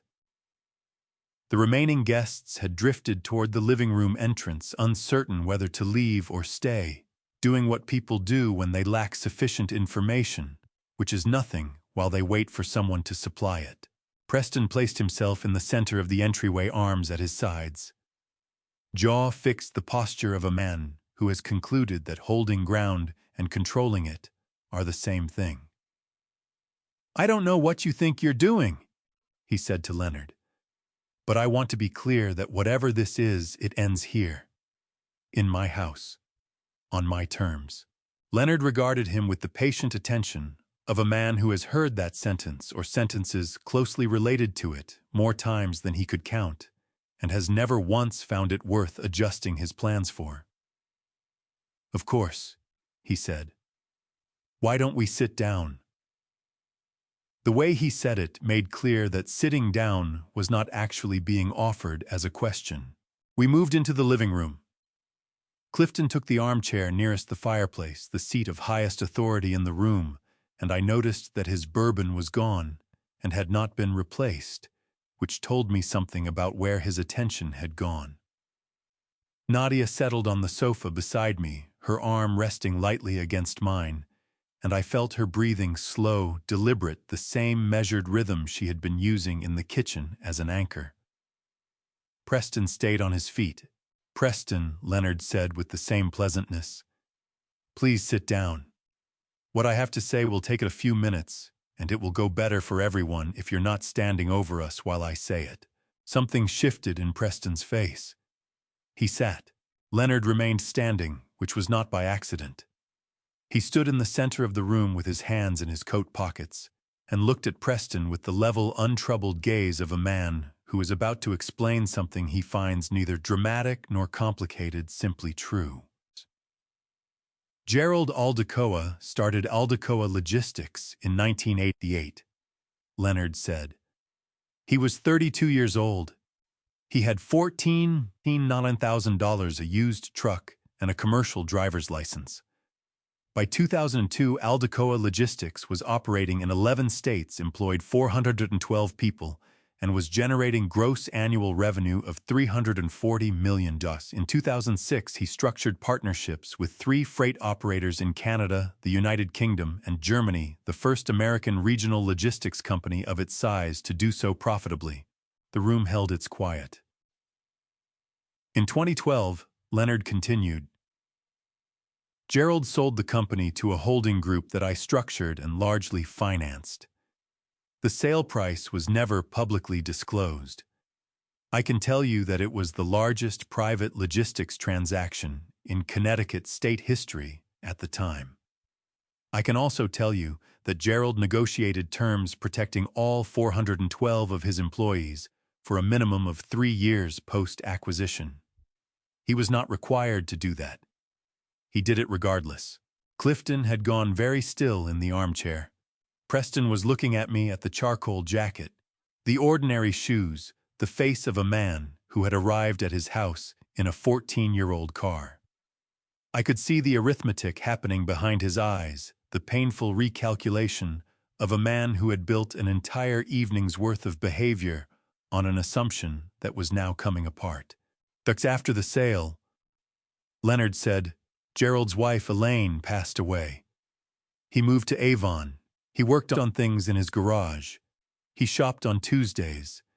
He drove the same car he'd had for 6 years because he valued it and saw no reason to replace something that still functioned. Leonard paused. The people outside tonight came because Gerald called, not because he was collecting on debts. Gerald doesn't work in debts. He works in relationships which are different, because relationships are built across years and sustained through character, and they don't have expiration dates. Most of the people in that driveway have known Gerald for over 20 years, some of them for 30. They came tonight because when Gerald Aldecoa asks you to be somewhere, the reason he is asking is reason enough. Preston's throat moved. I don't understand, he said, and his voice had shed something, the specific confidence that had carried it through the entire evening, the frequency of a man who takes it as given that the room belongs to him. Why didn't you ever say any of this? He was asking me. I looked at my son-in-law across the living room of the house he had constructed with borrowed money, surrounded by people he had spent the evening performing for. I thought about 31 years of rooms where what you held back mattered more than what you put forward. And I said the only thing that was accurate. You never asked about me, I said. You asked what I drove and what I'd done and what I was worth to your dinner table. Those are not the same questions. Nobody who genuinely wanted to know me led with those questions. The people who wanted to know me showed up and paid attention. I was looking at Nadia when I said it. She was looking back at me, eyes bright, jaw steady. She reached over and set her hand on top of mine on the cushion between us. I turned my hand over and held hers and felt her grip close around it. Not the cold, unsteady grip from the dining room, something warmer and more intentional. The grip of a person who has found solid ground again beneath them and is learning to trust that it will hold. It would hold. Vera Ostroff reached into her document case. Mr. Duvain, she set her eyes on Preston, her tone carrying the measured steadiness of someone who has practiced family and financial law for 23 years and has never mistaken courtesy for softness. I believe it's time we addressed Duvain Construction Group. There was nothing showy about the way she did it. No papers fanned across the table, nothing raised for the room to inspect. She balanced the case on her, drew out a single bound report, and set it beside her on the cushion. The gesture of a woman who has long understood that a quiet action lands harder than a dramatic one. Duvain Construction Group, she said, has been submitting audited financials to its lenders that show steady revenue gains across the last 4 fiscal years. 31 million in year 1, 38 in year 2, 44 in year 3, 51 projected for the current year. She let that sit. Calvin Fentress pushed himself forward in his chair. He'd held his silence since everyone came inside. A big man, one whose economy of movement said more than any restlessness could. He placed a second report beside Vera's on the table. What the numbers actually show, he said, is a different story. 6 weeks I've spent going through Duvain Construction's true financial condition. Draws on bank accounts, invoices from contractors, materials, receipts, payroll, not what got filed with the lenders, but the raw transactions underneath. He fixed his gaze on Preston.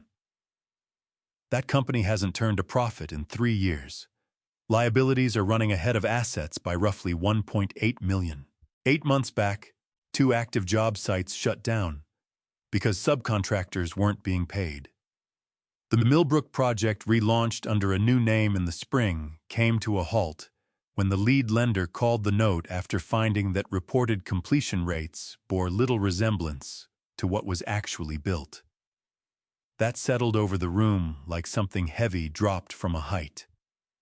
Preston's hands lay flat on his knees.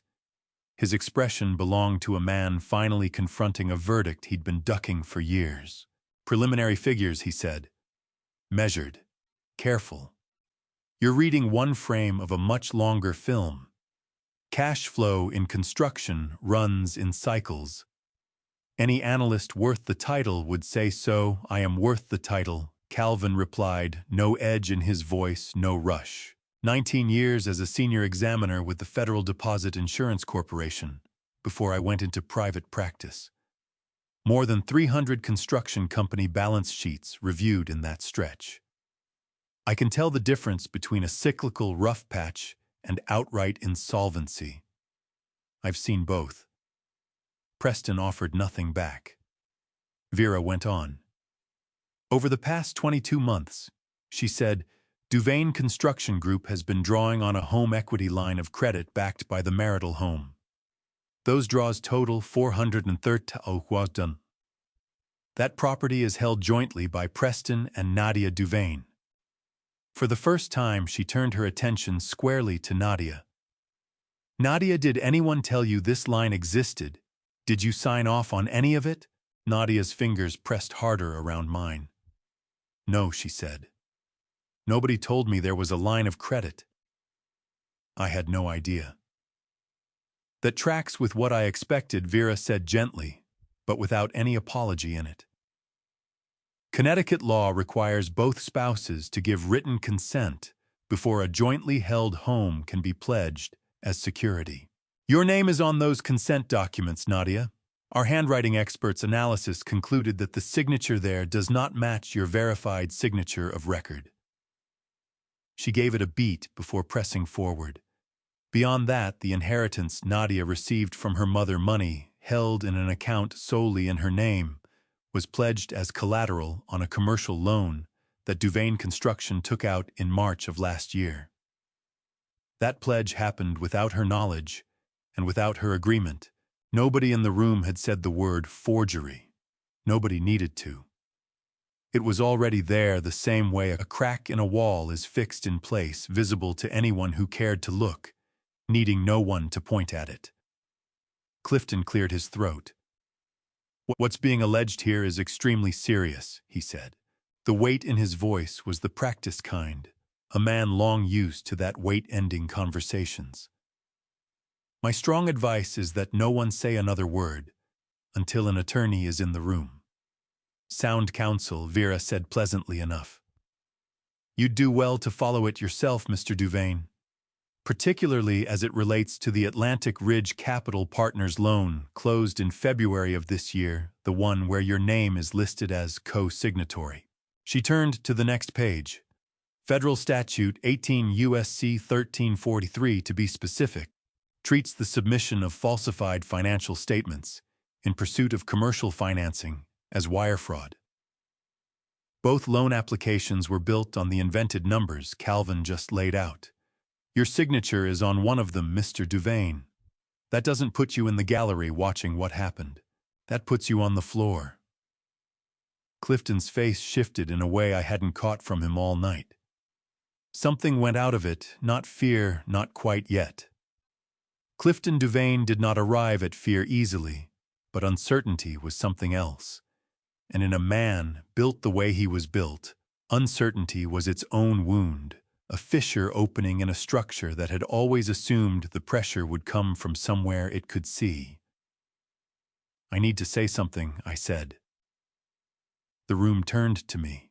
I'd kept quiet long enough that perhaps they'd stopped expecting me to speak at all.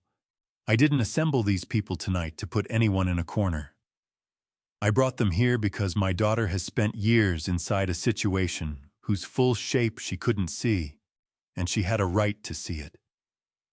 What Vera and Calvin have laid out will make its way to the right places that's already in motion. I had no hand in designing what comes next. I didn't push anything forward. The figures Calvin uncovered were there before this evening began. The signatures Vera flagged were falsified before tonight. I picked up the phone twice. Every other piece of this was already real. My eyes went to Preston. "What separates what I did from what you did," I said, "is simple. Mine required the truth to be there first. Yours required that it never surface." Preston's jaw pulled tight. His mouth opened and closed again without a word. From across the room, Nadia lifted the bound report off the cushion where Vera had placed it, took it in both hands, and started reading. The room grew still around her. No one spoke.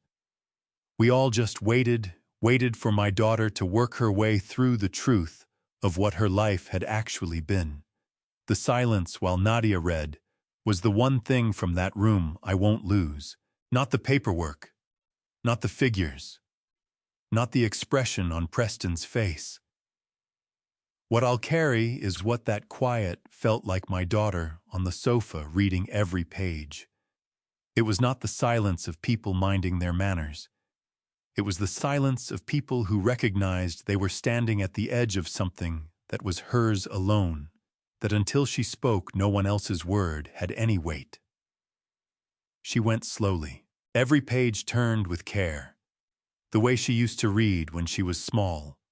Her finger trailing just beneath the lines, everything in her face gathered and still. I hadn't thought of that in years. It came back to me now the way certain things only find you when you've stopped moving fast enough to let them. When the last page was done, she returned the report to the cushion. No force, no drama. The same quiet deliberateness that Vera had used when she set it down the first time. Something had passed between those two moments Nadia had taken in more than the words on those pages. She sat with her hands folded in her lap. Then she raised her eyes to Preston. He was watching her from across the room with the fixed attention of a man who has exhausted his options and is taking stock of the board, deciding whether to concede or overturn the table entirely. His jaw was clenched. His hands were laced together.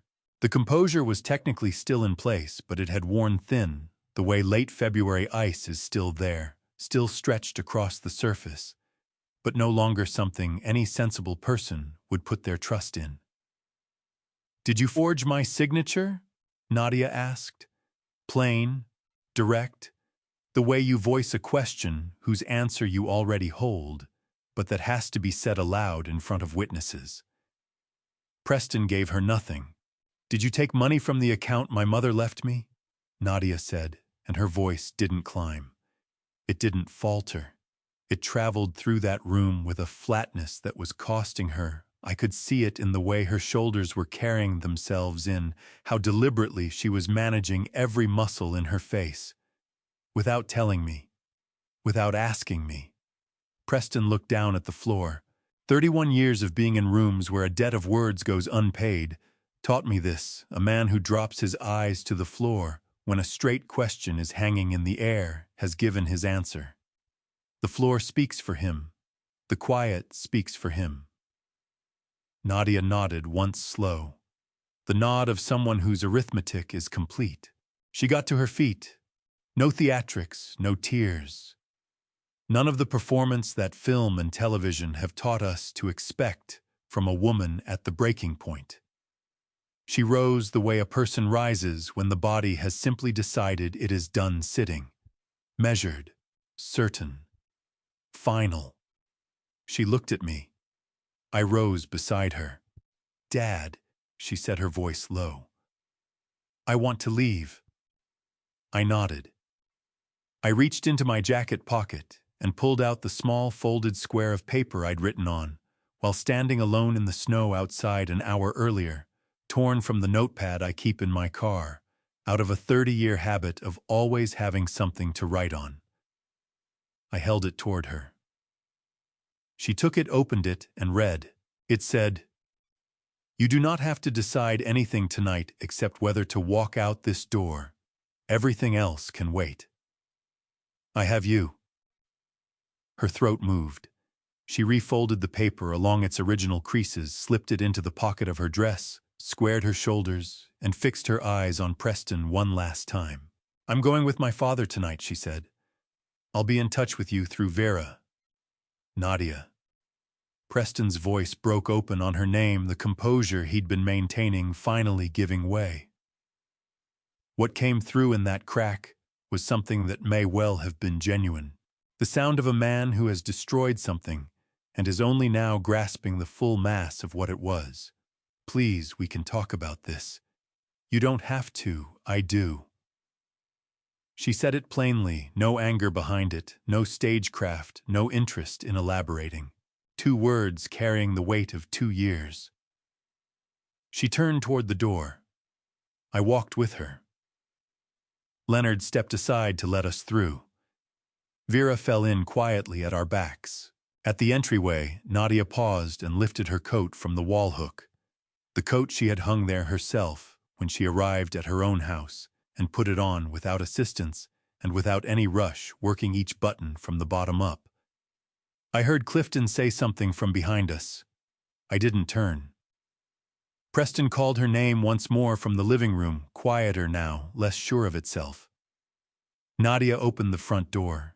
The December cold rolled in the same honest cold that had met me when I stood on this step an hour ago, and Nadia walked straight out into it. I followed, and behind us the door swung closed on the candlelight, and the warmth and the flawless Christmas tree, and everything inside that house that had been arranged to resemble something it was not. The 12 cars were still in place. The people standing beside them drew themselves up as we came out, a small collective straightening the wordless acknowledgement of those who have been waiting and can tell the waiting is finished. Vera came to stand alongside us on the front step. "I'll have an emergency protective order filed before midnight," she said, keeping her voice down.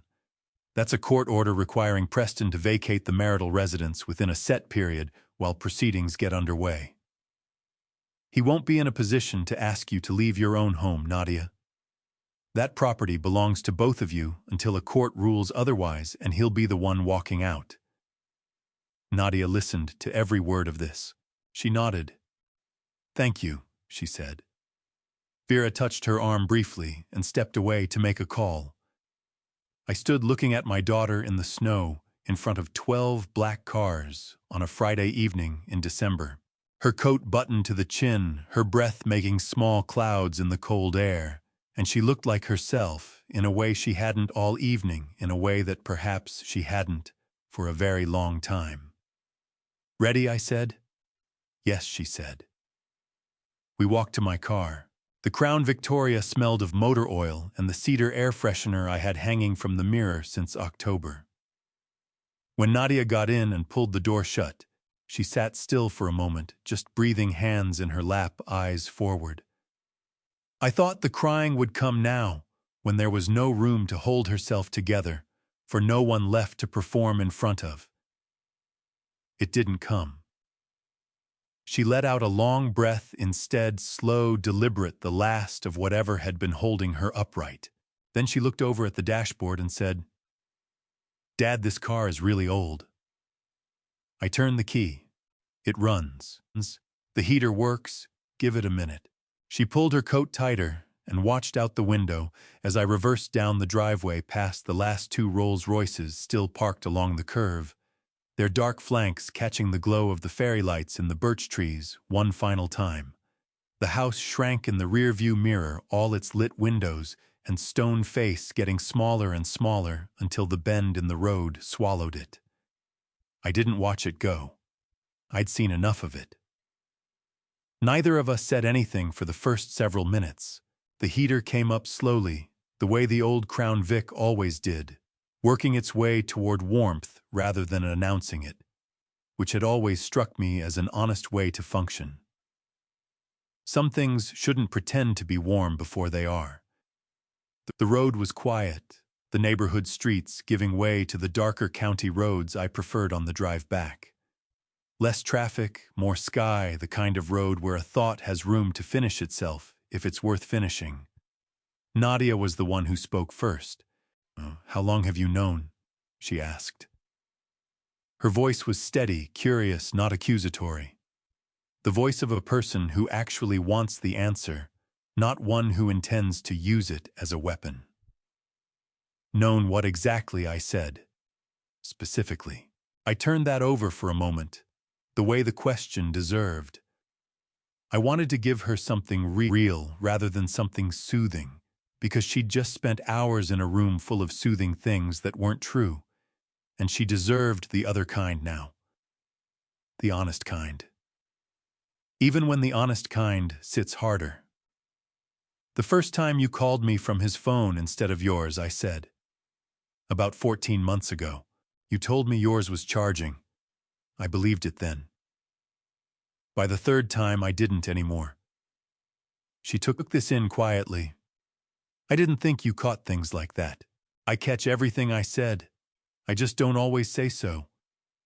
She turned to look at me in the darkness of the car. This daughter of mine, 34 years old, riding in the passenger seat of a car, older than her last apartment coat, buttoned up, hands folded in her lap. Her face moving in and out of the light from the street lamps in slow, even rhythm. I could feel her arriving at something, the way you can feel a decision forming in a room, the particular weight of a person who has been orbiting something difficult and is finally close enough to name it. "I kept thinking I could fix it," she said. "That if I was better at being what he needed, things would turn around. That the version of our life he posted online was real, and I just wasn't working hard enough to live inside it." "I know," I said. "I gave up my job, Dad. I know, honey. I gave up my clients, people who trusted me. People I had spent 3 years earning, building one at a time. The same way you always taught me, doing it carefully and doing it right." Her voice drew tight on this last part, the particular grief of someone who applied the correct principles and was still steered wrong. "I gave up the office I rented on Trumbull Street. The one with the large windows that looked east, so the light was good all morning." Her voice snagged on that detail, the windows, the morning light, the specific texture of something surrendered that you cannot recover in its original form, only in new forms that take their own time to grow. I thought it was a choice. I thought I was the one choosing. I drove without speaking for a moment. The headlights lit the road ahead in the particular yellow-white of old halogens I had also never replaced, because they worked fine, and I have never seen the sense in replacing things that work fine. Some men upgrade for the pleasure of it. I never understood that. Your mother used to say, I said that the most dangerous thing another person can do to you is make you believe their idea was yours all along. Nadia was quiet beside me, listening. She said it about a contractor we'd hired who talked me into a porch design I never wanted, I said. But she meant it as a general principle. She meant it about all the ways a person can be turned away from themselves, so gradually, degree by degree, that they don't register the distance until they look back and can't find where they began. A small sound came from the passenger seat. It took me a moment to place it, because I hadn't heard it in 2 years. A laugh, small, brief, startled out of her. The kind that arrives before you've given it permission. The kind that tells the truth precisely because it wasn't chosen. A contractor, she said. He wanted a railing I thought was hideous. Somehow I ended up agreeing with him.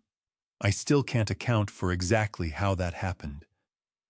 Elaine never let it go. And was the railing, ugly, dark brown iron completely wrong for the house? Is it still there? I painted it white 3 months after she passed, I said. 4 hours of work. It was the first thing I changed. She was quiet for a moment, and then she laughed again, longer this time, not really about the railing but about something beneath it. The small comedy of men and their stubbornness, and the women who outlast every bit of it. And it was her laugh, the one I remembered, drifting from the next room when she was on the phone with friends or watching something that struck her funny on television. The laugh that Elaine used to describe from the kitchen, like a sportscaster calling a game. That laugh came again, as though it were something alive, that had always belonged to this family, and had only been away for a while. It filled the old car and pushed up against the glass, and I kept my eyes on the road and let it be, because there was nothing I could have said that would have been worth as much as the sound of it. My phone buzzed in the cup holder. Vera Ostroff. I passed it to Nadia without looking over. She read the message, and her laughter settled into something quieter, though not sadder, the way a fire steadies once the first rush of kindling is gone, and becomes something more dependable. EPO granted, she said. He has until 8 a.m. tomorrow to leave. Good, I said. She set the phone back in the cup holder and looked out at the sky, which had opened up now that we were on the county road. The clouds pulling apart enough to show a scatter of stars and the pale arc of a half-moon riding low above the tree line. Dad, she said. Yeah, those people tonight, in the cars. She paused, working out how to shape it. You really helped all 12 of them. Over time, I said. Nothing deliberate about it. You show up when someone has need of you. You put your name behind things when your name carries weight. You pick up the phone at hours that aren't convenient. You write the check when writing the check is plainly the right thing to do. It accumulates, I said. You don't feel it accumulating.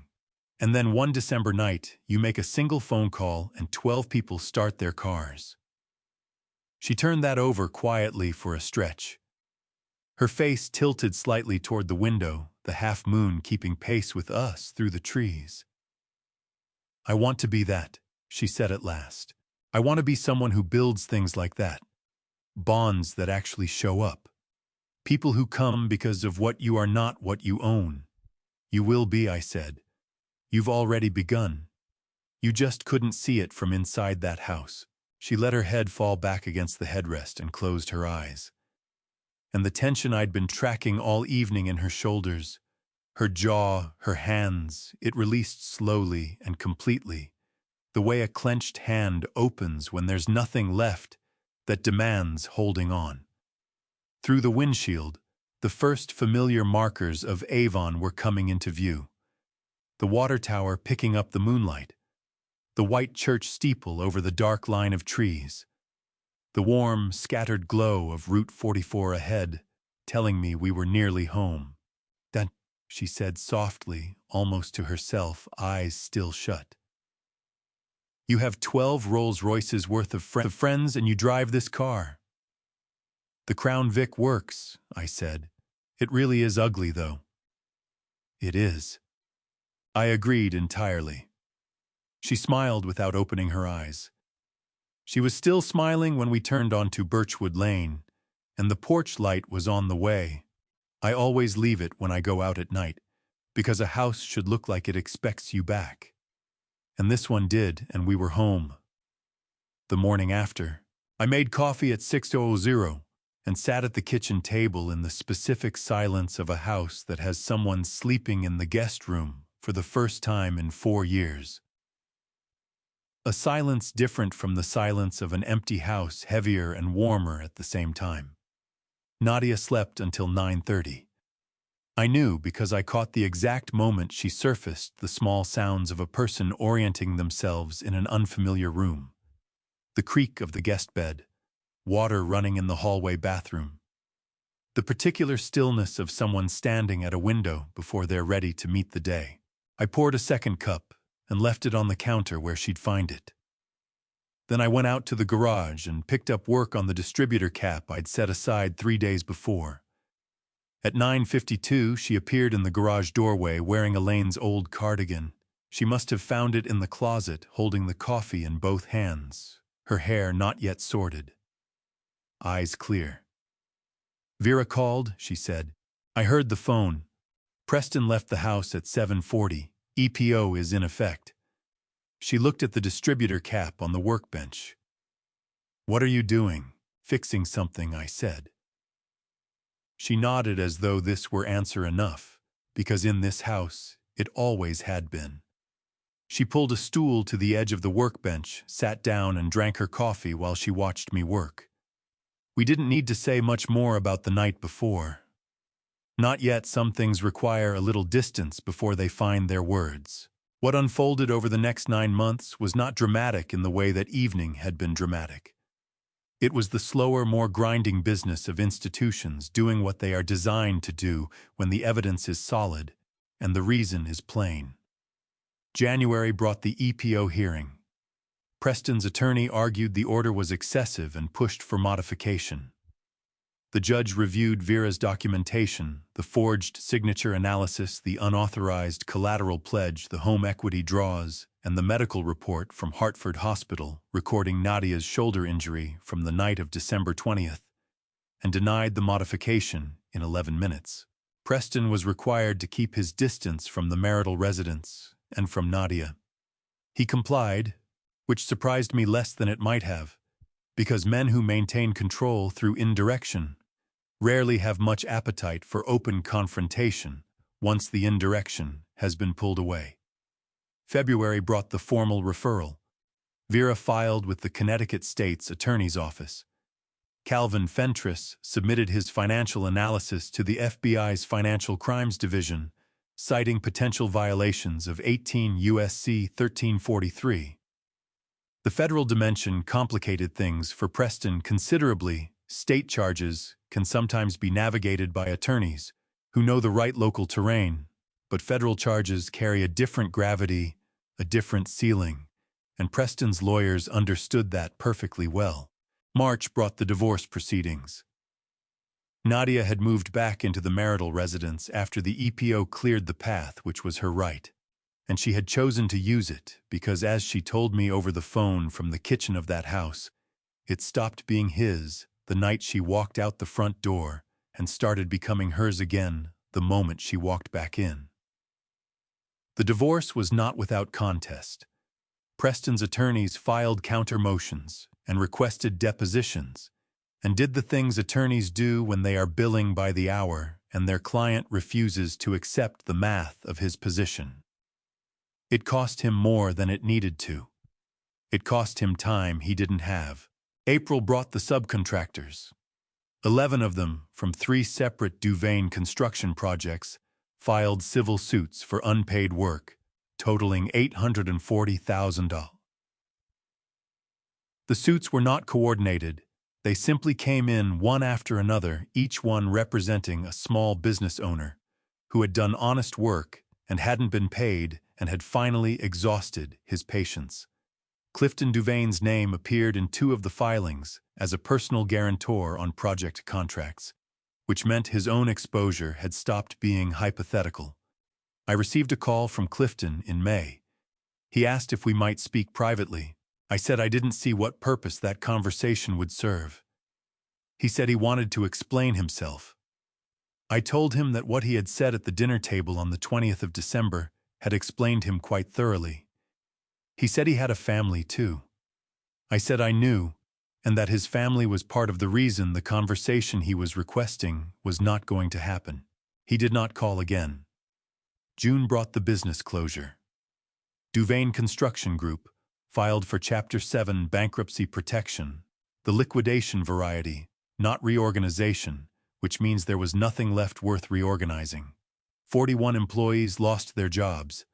I read about it in the Hartford Courant on a Thursday morning over coffee, and I felt the thing I have always felt when a foreseeable outcome finally lands. Not satisfaction exactly, and certainly not pleasure, but the specific tired relief of a drip that has been going a long time, finally going quiet. September brought the resolution. Preston accepted a plea agreement with the federal prosecutor's office. Wire fraud, one count, tied to the false financial statements submitted to Atlantic Ridge Capital Partners. The agreement carried a sentence of 3 years with supervised release to follow.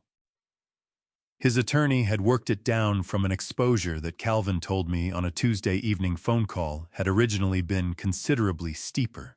Clifton entered a separate agreement on the guarantor fraud charges, receiving a substantial fine and 2 years of probation, lighter than what he deserved and heavier than what he'd believed possible as recently as January.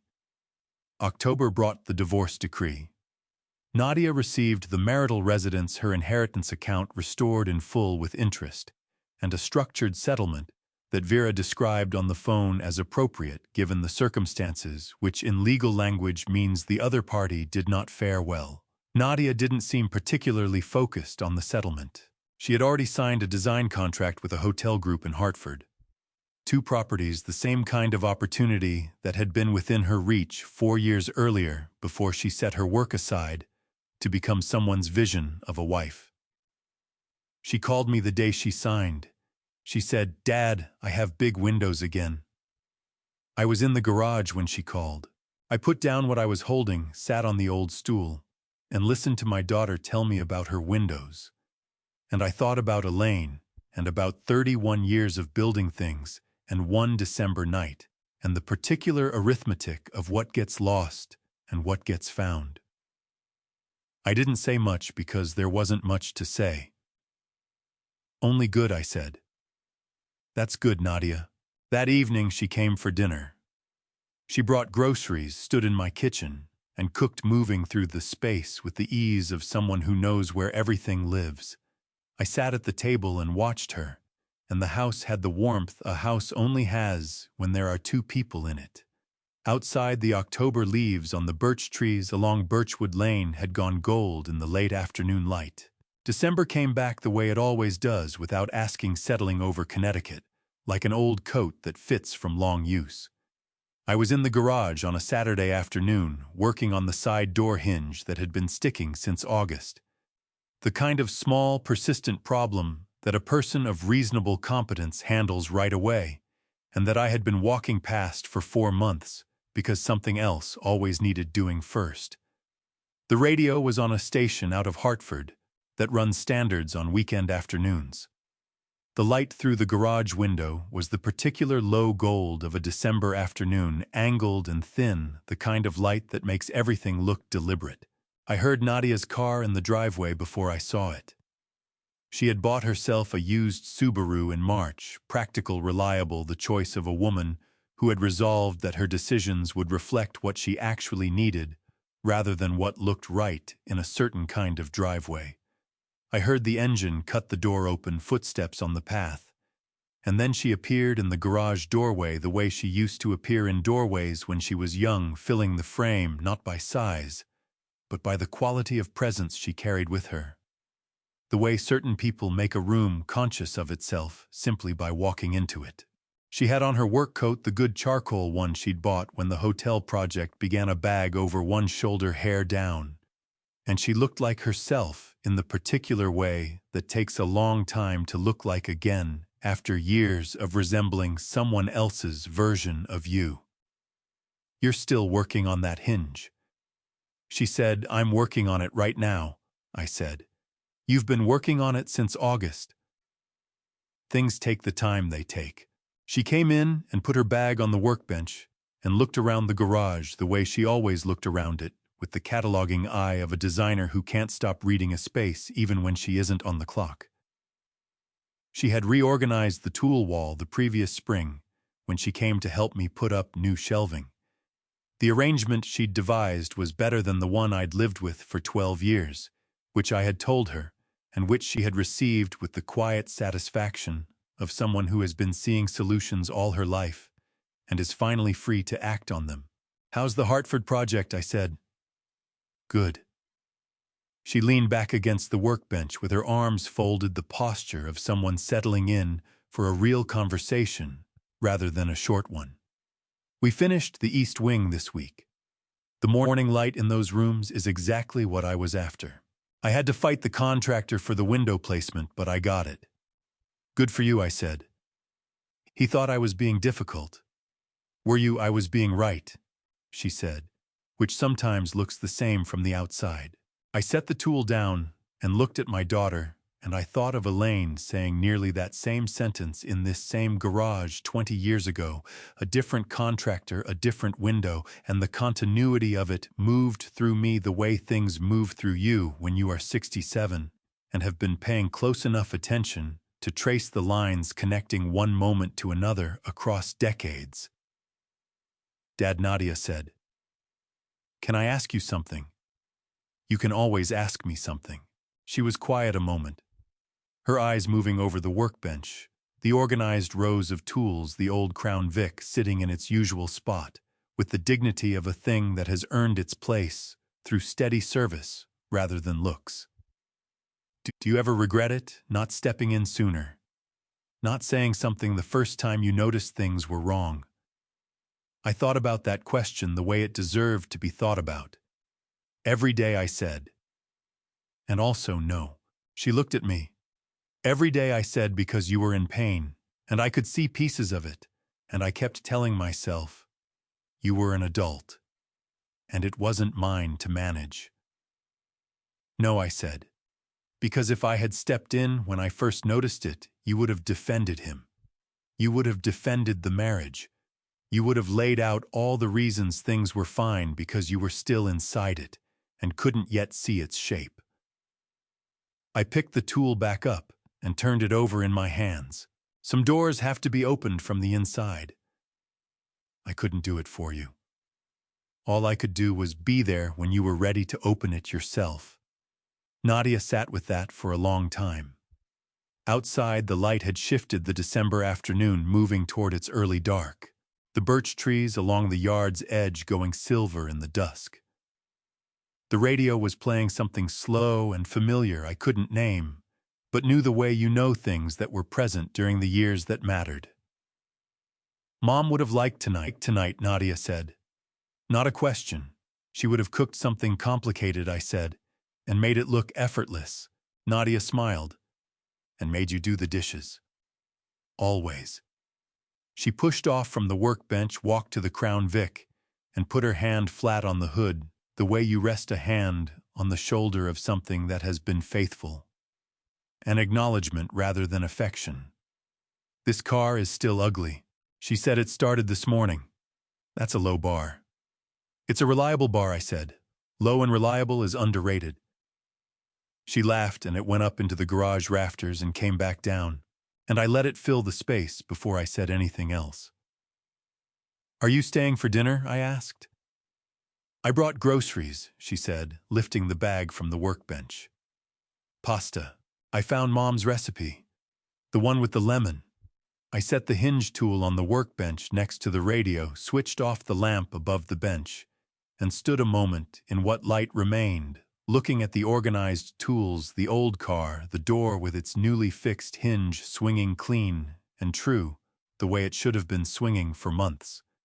And I thought about 31 years of building something, and one December night, and all the ground between the man I had been in that boardroom on Trumbull Street and the man standing in this garage in Avon, Connecticut, with grease on his hands and his daughter waiting in the kitchen. The distance was not what I might have imagined. Shorter in certain ways, longer in others, and mostly it was simply the distance you cover when you do the work that is directly in front of you. Pay attention to what matters, show up when showing up is what's needed, and let everything else find its own level. I followed Nadia into the house. The kitchen light was on and warm, and she was already at the counter laying things out in her methodical way. The house had the sound of itself again, the way it hadn't had in years, occupied and purposeful. Outside the kitchen window, the first snow of December was coming down small and unhurried in no particular rush. I washed my hands at the sink.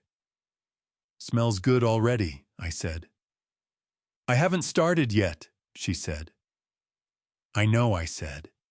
It smells good. That is where this story ends. Not with noise, but with a kitchen light on the smell of something not yet started, and a daughter who had found her way back to herself. I think that is worth sitting with for a moment. What that year cost was real. It cost Nadia time she cannot recover, work she had to rebuild from the ground up, and a trust in her own judgment that had to be earned back quietly, one decision at a time. What it taught me is harder to put into words, but I will try.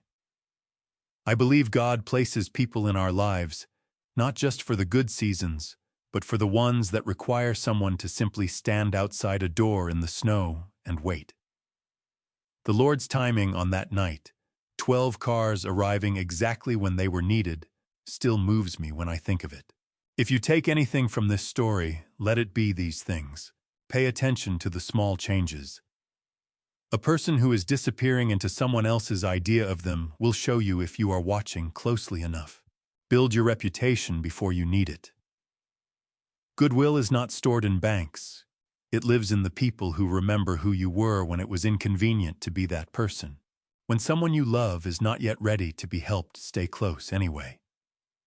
Some doors open from the inside, and all you can do is be there when they do. Do not confuse patience with passivity. Waiting for the right moment is not the same as doing nothing. These are the kinds of calm dad stories I carry with me, the ones where the loudest thing in the room turns out to be a quiet decision made long before anyone was watching. That is what family stories are at their best, a record of what people chose to do when it mattered. If this one stayed with you, share it with someone who might need it today. Leave a comment telling me what landed for you. I read everyone. And if you haven't already, subscribe to Dad's Family Stories so the next one comes to you. Thank you for spending this time with me. Take good care of the people you love.